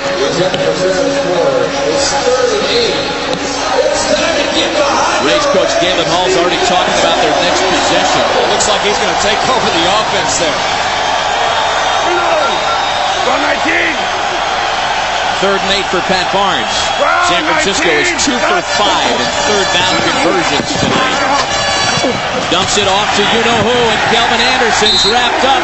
Patrice Alexander, he's the guy that runs the grill when the Orlando defense has a cookout. Comes up with a big stop. And Patrice needs to pick up some of the emotional slack left behind when James Burgess, the Orlando Rage's fine outside linebacker, had to leave the game. So Mike Panasek on to punt.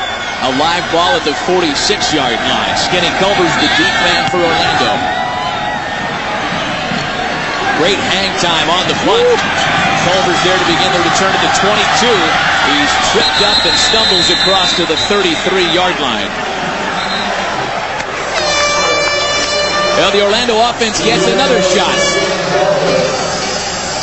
Come on.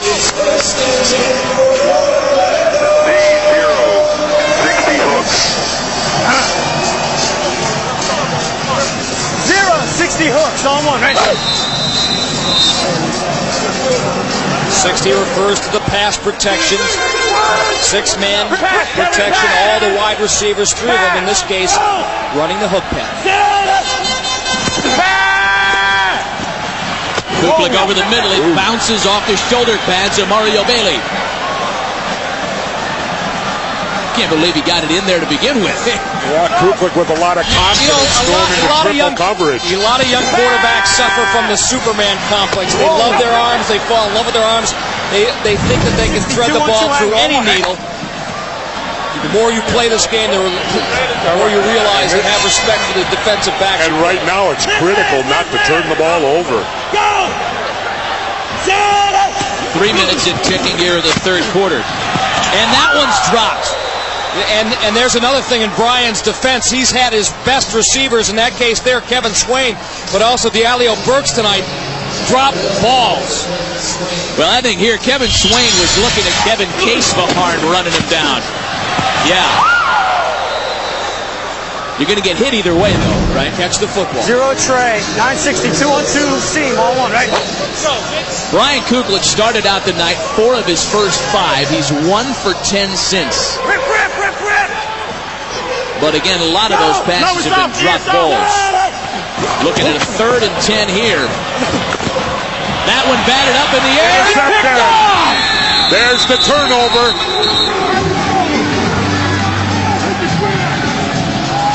Toby Wright, who was acquired by San Francisco from Las Vegas and just recently played his way into the starting lineup, comes up with a big pick.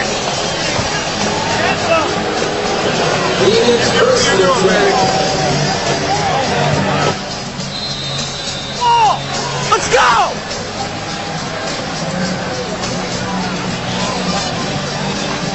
The young man from Wake Forest has a very valid point. It was only a matter of time. Any quarterback would get a little bothered with all the drops that Kuklick has seen tonight.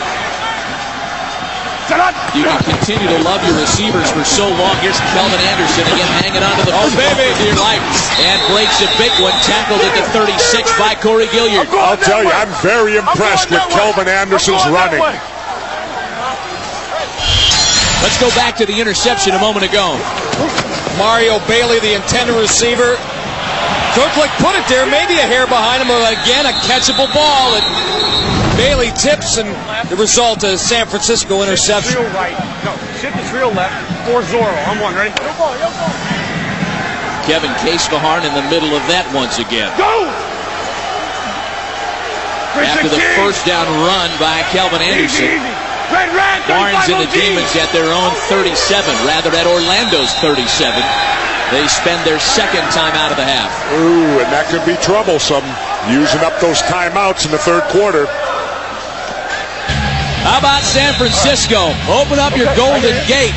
I hear you, Connie. Demons coming back. I hear you. I'm with you. I'm with you. I'm with you. Score tied at 16. San Francisco driving in the third quarter, and what you're watching is backup quarterback Jim Ariana's taking snaps on the Orlando sideline. Brian Kuklick has been ineffective tonight. Not entirely his fault.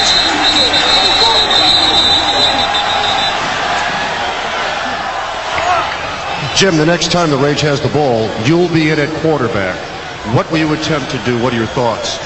Just going to try and come in, spark this offense and get something going. We're sputtering a little bit. Maybe this change will help us move the ball.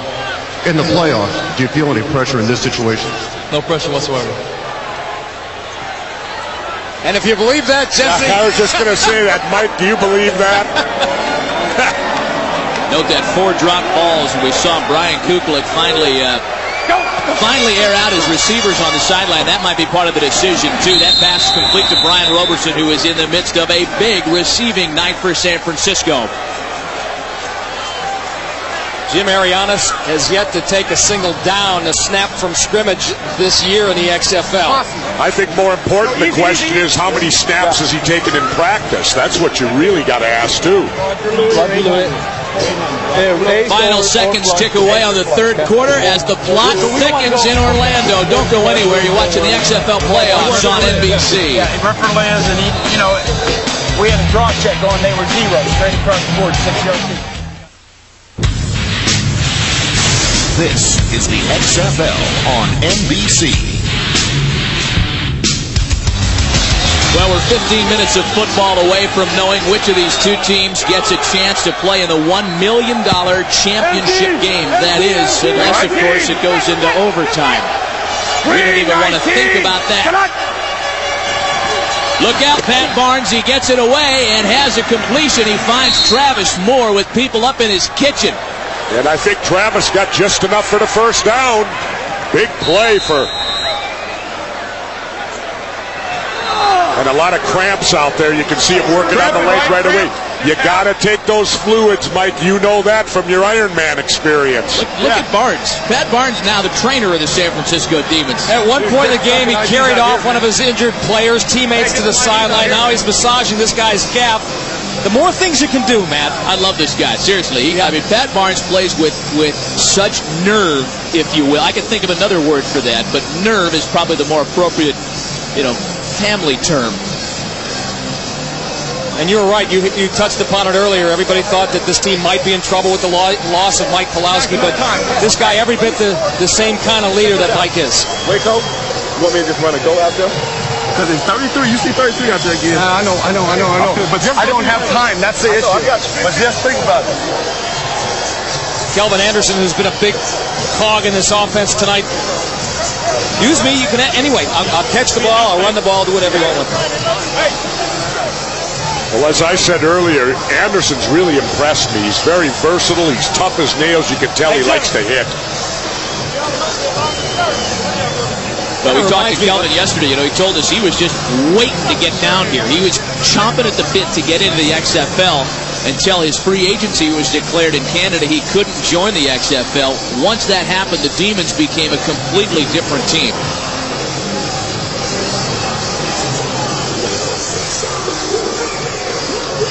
Matt, I'm considered out west, Minnesota.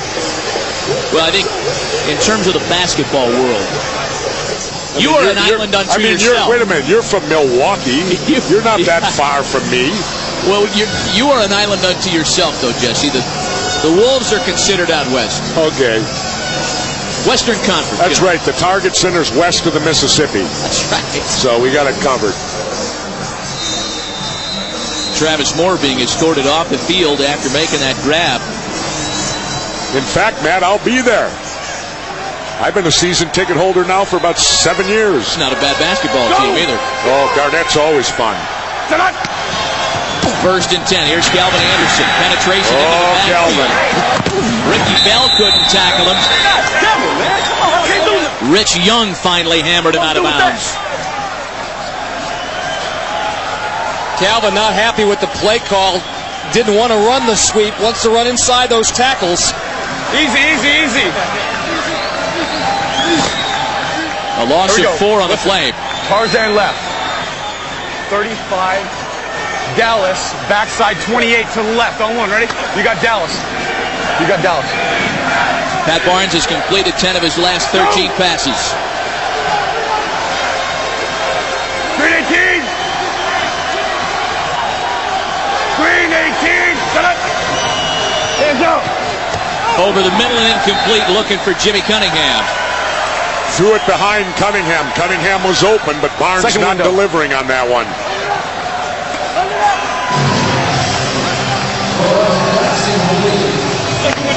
Cunningham again, bear in mind, playing with a bad elbow.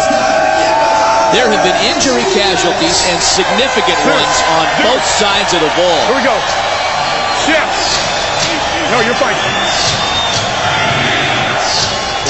Injuries that could linger well into next week and could be factors should one of these two teams advance to the $1 million game. The Demons without their triple threat running back Terry Bass battling bronchitis. This is Kelvin Anderson. This is between the tackles. And this is a positive yardage play. A gain of 7. Well, what it does too, it gets them into field goal range. All they're looking at right now, Jim Skipper, is get the lead. They had a long way to go. And let that kicker come in and try to put him in front and see if Orlando can play from behind. Well, already tonight, Mike Panasek has hit a 42-yarder. Already this season, Panasek has won a game with 2 seconds left. That was week 1 of the XFL season. A former school teacher from Lebanon, Indiana. This one just a little under 40. He was reading Beowulf in a drama class a few months ago, and this one is right through. San Francisco has come back to take a 3-point lead. They trailed at 1 point, 16-zip. We'll be right back. San Francisco Demons have not been very gracious guests tonight. After trailing 16-0 in the first quarter, they've come back to take a lead. This is Michael Black returning the kickoff. He's got a seam now and takes it back to the 37-yard line before Kevin Casevahorn gets him. Well, here it is, guys. Jim Arianes makes his XFL debut right here. Go 0-960 choice. What do you say, huh? Hey, we're not settling for anything less than 6 damn points right here, all right? Yeah. Let's go. Let's go 0-960 choice on 1. Ready? Well, he certainly says the right things in the huddle. Sounds like a confident guy. Let's see if anybody buys it. His first snap in the XFL. And it's picked off! Dwayne Harper, the veteran, the 35-year-old veteran! A pick and touchdown for San Francisco! I told you what? I told you!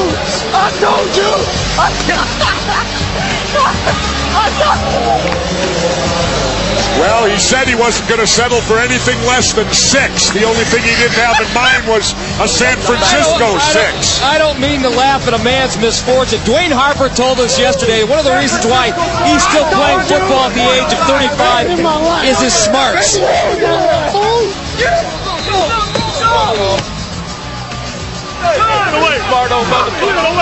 I told you.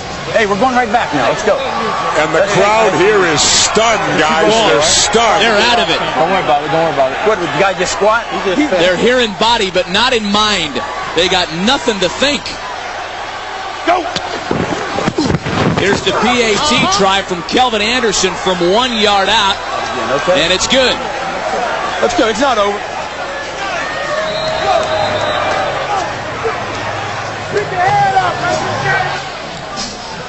Let's call that a rookie mistake on the part of Jim Arianes. He locked in on this receiver. Dwayne Harper read his eyes. He saw the wide receiver break down, and he jumped all over it, man.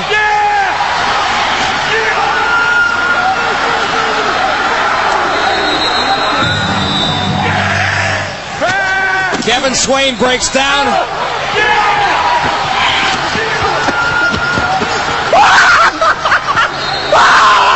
Yes! I told you what? And you know, Mike, that's why you do the tip drills on defense for plays just like that. The once invincible Orlando Rage at home, 5-0 coming into this game. Right, give it a go. It was too quick and too easy at the start. Maybe they pulled this guy too early. Removed to start the quarter. Jim Arianes throws the pick. Dwayne Harper's the hero of the moment, but he's got good company in terms of the San Francisco comeback. And there's a lot of football left. Scott Kloman takes the kickoff. Another chance for Arianes. Jim, go 0, 960, 939 angle. Let's go! Let's go! Let's go 0, 960, 939 angle. On one, ready? There's Jeff Brohm, their starter through the first 6 weeks of the season. The guy who was perhaps en route to MVP honors before he was taken down for the year. Ariana's next pass, this one's complete to Mario Bailey. And they keep him in bounds, the clock ticking. John Haskins, Abdul Salam Noah on the tackle.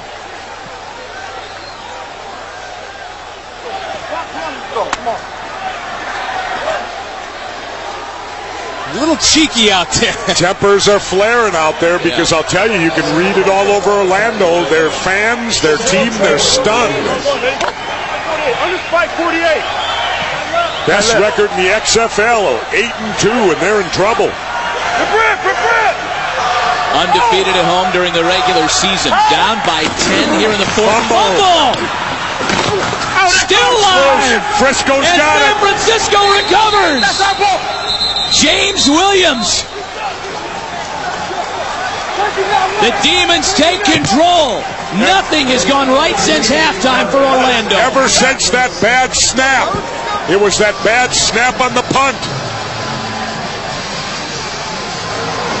This is a veteran head coach, Galen Hall. Come on, guys. Still surprised that he took out Brian Kuklick, a guy who's got much more experience than this young man, Jim Arianes.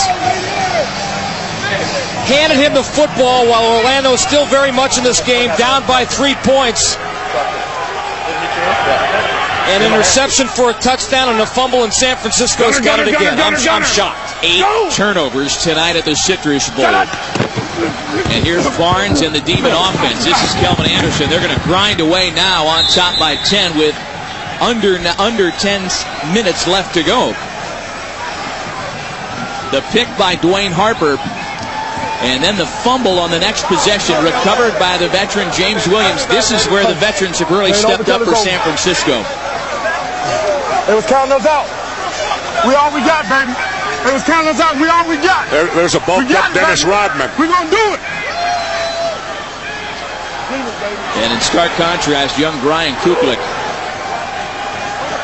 He and the rest of the Rage just wondering what's happened. Round 19. Flag, delay a game call. Coach, you made a quarterback change. You inserted a quarterback that had not played one down. Do you think you made the move too soon down? No, not at all. Jim's played with me before. I know what he can do, and no, I don't question that at all.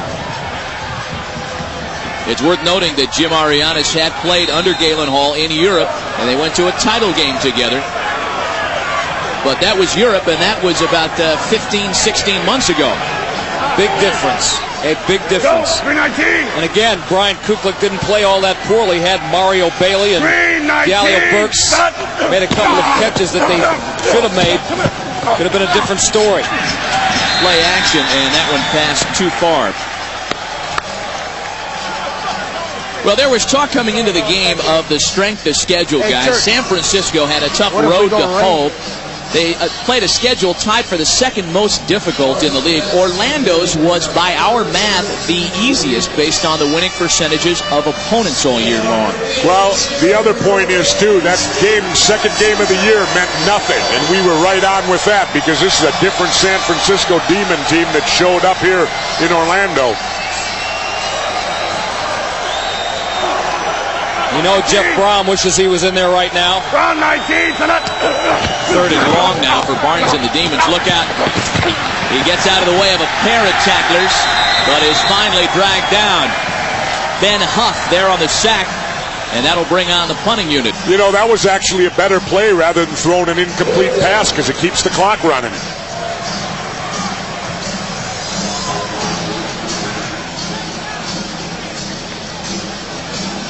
Mike Banasek on to punt. Skinny Culver, the return man for Orlando. Skinny needs to break one here.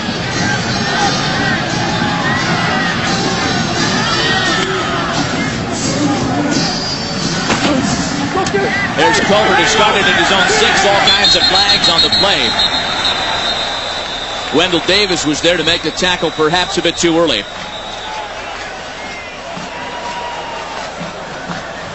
We'll sort it out when we return. Orlando takes over deep in their own territory, down 10 late. Let's go, offense! If you're going to San Francisco, be sure to wear a flower in your hair. And be sure to congratulate the San Francisco Demons on a great comeback so far. The job not finished yet. Plenty of football left. First and 10 for Jim Arianes in the Orlando Rage. Looking to go downfield. That one was almost picked off. Toby Wright was looking for his second one of the night. I'll tell you what, if he played for like Galen Hall like that in Europe, he'd have got yanked and never would have been put in the game. Let's go. 0-60 Y under. Feared receiving core has not accounted for a whole lot. I'm telling you guys, they panicked after halfway through that first quarter.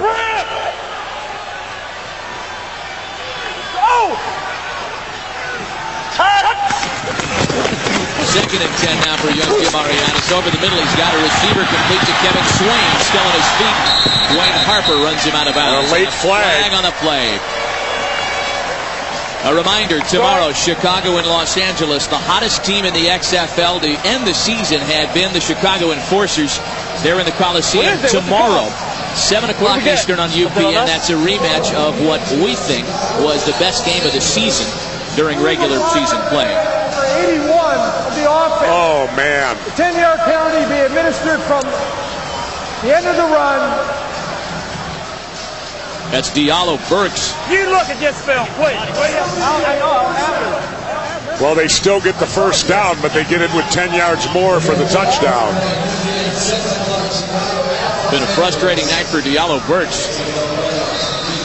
Among those Rage receivers to drop a couple of balls tonight. What do you got back here? So first and 10 from the 28-yard line. Oh, Jim Arianes heads up. Welcome to the XFL. Meet Carl Hansen.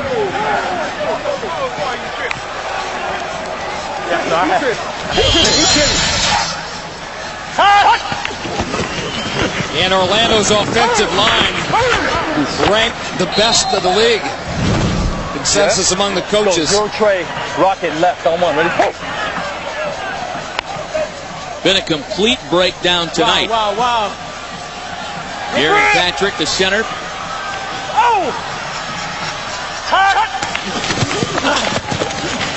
Arianes dumps it off, and that one's dropped, and another flag on the play. He was trying to get it out to Michael Black. What is with the Orlando receivers tonight, Mike? They've dropped over a half a dozen footballs right in their hands. You know, just talking about Diallo Burks. And here's a guy who is 4th in the XFL in receiving yards. Holding number 79, offense. 10-yard penalty, repeat, second down. Burks, the best average in the XFL with 19.4 yards a catch. Totally non-existent. Let's go, zero trade. Get ready for the turnover here, too, with this quarterback. I can see him trying to force something. You know, I got to flash back to the first quarter. It was 16-0 Orlando. Terry Battle was taken out of the game for San Francisco. That's their triple threat guy, big part of their offense, and it looked like this was going to be a lapper for the Rage. Arianes can't get out of the way of Carl Hansen once again. Second sack of the series by the Stanford product. Come on, man. James Burgess, who has missed the majority of the better part of 3 quarters, coming back into the game, but I'm afraid this is... The emotional tide has already swung in the other direction. And Mike and Matt, statistics aren't looking good here for Orlando. 0 for 8 on third down conversions tonight. And here they're facing their 9th with 3rd and a mile.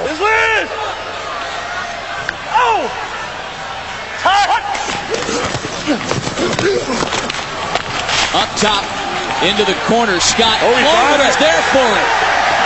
Wow. And they convert on 3rd and 27. First down, Orlando. We will show you the definition of offensive pass interference. Well, they're not dead yet. Whether they did it or not, they got away with it. Well, that's Cloman's here. Okay, I don't have enough for him now. Push your way there. Pretty clever stuff. It's called creating space. Yes. If you Creative can't do wide it, receiving. If you can't do it with speed, you do it with your hands.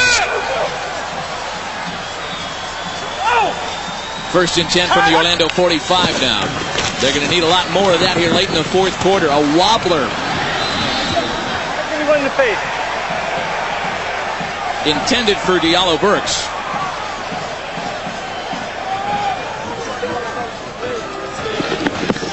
And that is not a happy head coach right there. Yes.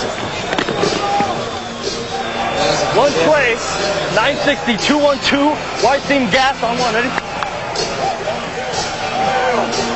34 of those 60 yards came on a play just 2 plays ago. That completion to Scott Cloman. Take that away, and Arianes has really struggled. Look out for Jermaine Miles. He's got a man open. Diallo Burks, and he's going to break it. And Orlando is right back in this thing.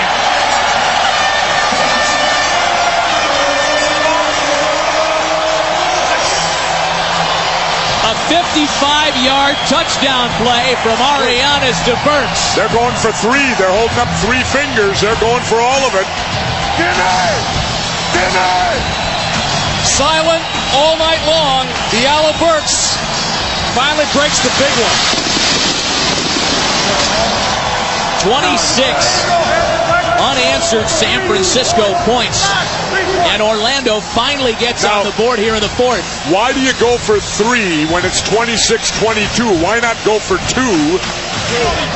and get yourself within a field goal? Or 1 and you can tie it. I question this. I'll tell you, Coach Hall, he's doing some strange stuff tonight. This is a 3-point PAT attempt from the 10-yard line. Arianes pass complete, and they convert. Mario Bailey. Oh, my goodness. It's a 1-point ball game, guys.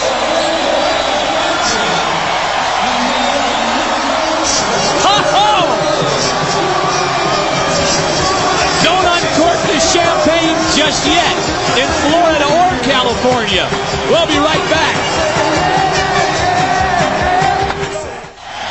Don't bend over to pick up any change you might have dropped in the couch tonight. Now a 1-point ball game. Brian Roberson to return the kickoff. And the crowd is right back in this ball game as a result of this touchdown pass to Diallo Burks. No player in the XFL has more big play potential than Diallo Burks. He may have been setting that up all night long, and a great throw by Jimmy Arianes. He set it up by dropping 4 of them. He got behind Kevin Casebahar and then was off to the races. And here's the 3-point after try from the 10-yard line. The pass complete to Mario Bailey. It's a 9-point scoring sequence for Orlando. On the ground for Kelvin Anderson. And now it's a keyed-up defense, and James Burgess is back in there. He got in on that tackle. And remember, Orlando has all 3 timeouts, so they can stop the clock at will. A man whose motor's always running, and he's given them the emotional lift they needed after that 9-point swing. Unbelievable. He was knocked out in the first quarter. He has come back with his Orlando Rage down by just a point. Just over 2 minutes left to determine who goes to the $1 million championship game. Well, they're throwing this one. There's no running backs. That's Jimmy the Jet Cunningham, another guy who's come back after injury, play. And a first down for San Francisco. David! Dana! That gentleman was a huge play right there, facing 2nd and 10. San Francisco had to move the chains at least once. We got to eat it all the way up. You know what I mean? They're taking it to the 2-minute warning right now. It's all right. We get one more first down.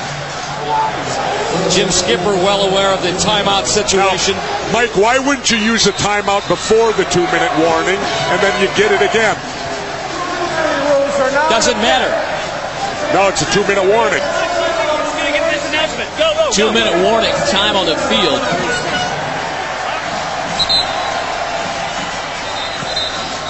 All right, here we go.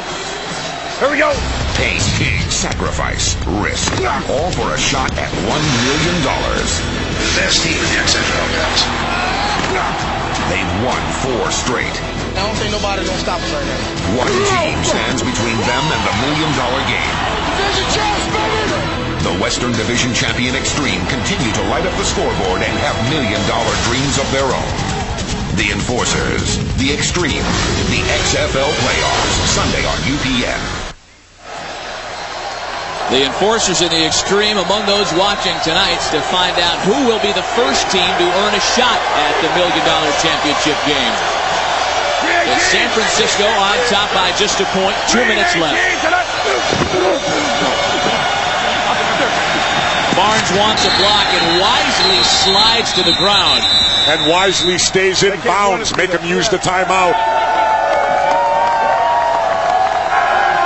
Orlando has 2 of them left. Orlando better be careful here, too. They're bringing about 9 men up in the box, Mike, and they could get burned on a pass right here. They're assuming, of course, as everyone is, that San Francisco is going to run the ball every play. And Pat Barnes, the kind of quarterback not afraid to take a gamble. This game has seen 8 turnovers. Coach, I need to play. Here we go. I'm going out there. I don't know. The timeouts inside of 2 minutes are only of the 30-second variety. And Barnes didn't really have a good chance to consult his coordinator there on the sidelines. Trio left. Okay, give me 6 ocean. Trio left, 6 ocean on 1. Ready? Go. 319. Miami. Green. 2nd and 10. 19. The hand to Calvin Anderson. Dropped for no gain. James Roberson was there on the tackle, as was Mark Campbell. Another Orlando timeout. And they're down to 1 on a 3rd down.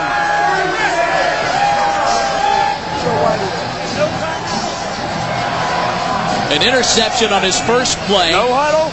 Get up. What? No huddle. What? Galen Hall hoping to get another offensive series. They got 1 timeout left. How many timeouts they got? 1?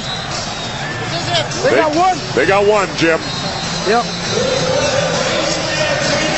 Good stuff. Could anyone have envisioned this scenario after it was 16-0? Oh, look at this out of the shotgun. They're going to put it in the air. 3rd and 11. No backs. Barnes, look out. He's got the he's got it. A huge first down for San Francisco. And that may have won the ball game for him. A 31-yard pass play. That's you. That's the Lord. Baby. That one's for you, Mom. That one's for you, Mom. Pat Barnes never had any doubts. You know that? Never had any doubts.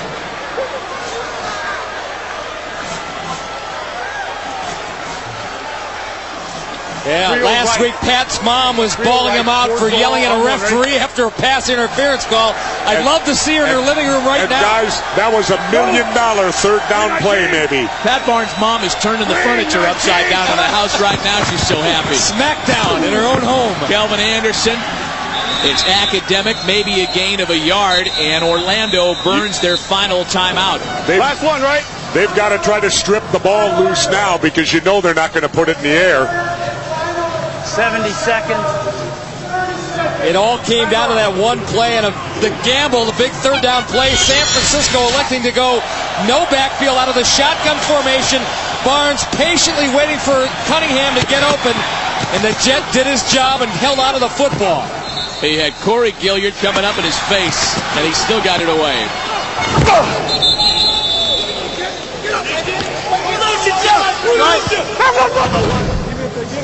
Jimmy the Jet's a guy that might have to have surgery on his elbow after that ligament problem earlier. He's back in there tonight, and we don't say we're sure about it. He don't need no surgery. But, you know, he was hurt a moment ago and had to come out of the game. He just makes the biggest play of his life. Matt, you're exactly right. Had this been week 5 of the game, you know, not playoff variety, Jimmy Cunningham would not be back in this football game. Who are going to get it, boy? Skip's starting to feel good. Starting to feel the playoff love. Oh, my. They were down 16-0 to start the game 6 minutes into the first quarter. San Francisco had never come back from a deficit of greater than 6 points all year long.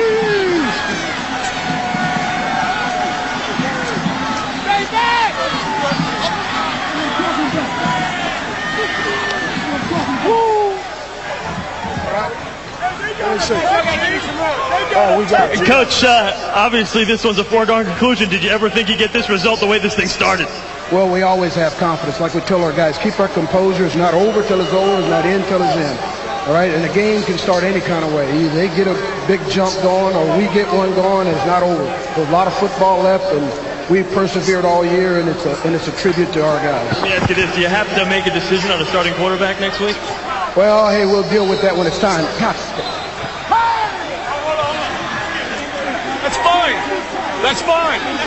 Hold it up. Hold it up. A little rough stuff there after the whistle. Well, Pat Barnes doesn't care. Well, he didn't go down. He never took the knee. He just started backing up, and Orlando just kind of stood around for a while, but that's the ball game. They were 6.5-point underdogs. They trailed 16-0 in the first quarter. They were coming off an absolute blowout last week. They got smoked in Los Angeles, shut out. And on the road, San Francisco has beaten previously home undefeated Orlando. And that man, the difference tonight, Pat Barnes and that gutsy third down call. My goodness. An enormous upset, maybe the biggest in a season. The San Francisco Demons are playing in the $1 million championship game. One of the biggest starts and finishes in your career. Can you talk about tonight's game? Didn't look good early on. No, it didn't. You know, we had a lot of adversity. We fought through it. I think our team has had a lot of character all year, and it showed through. The game's 60 minutes, and you know, we're going to compete for $1 million now. All right, good luck next week. Well, we know half the picture. San Francisco, the runners-up in the West, will go to the $1 million championship game next week, and you can see it right here Saturday at 8 p.m. Eastern on NBC. Another good one tomorrow as Los Angeles faces Chicago to determine the Demons' opponent.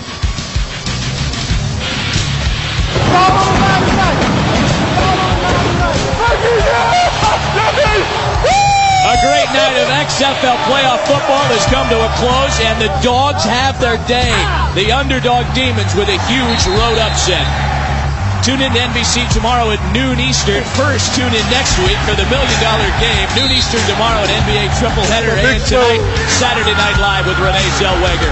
The $1 million championship game is next week. We'll see you then.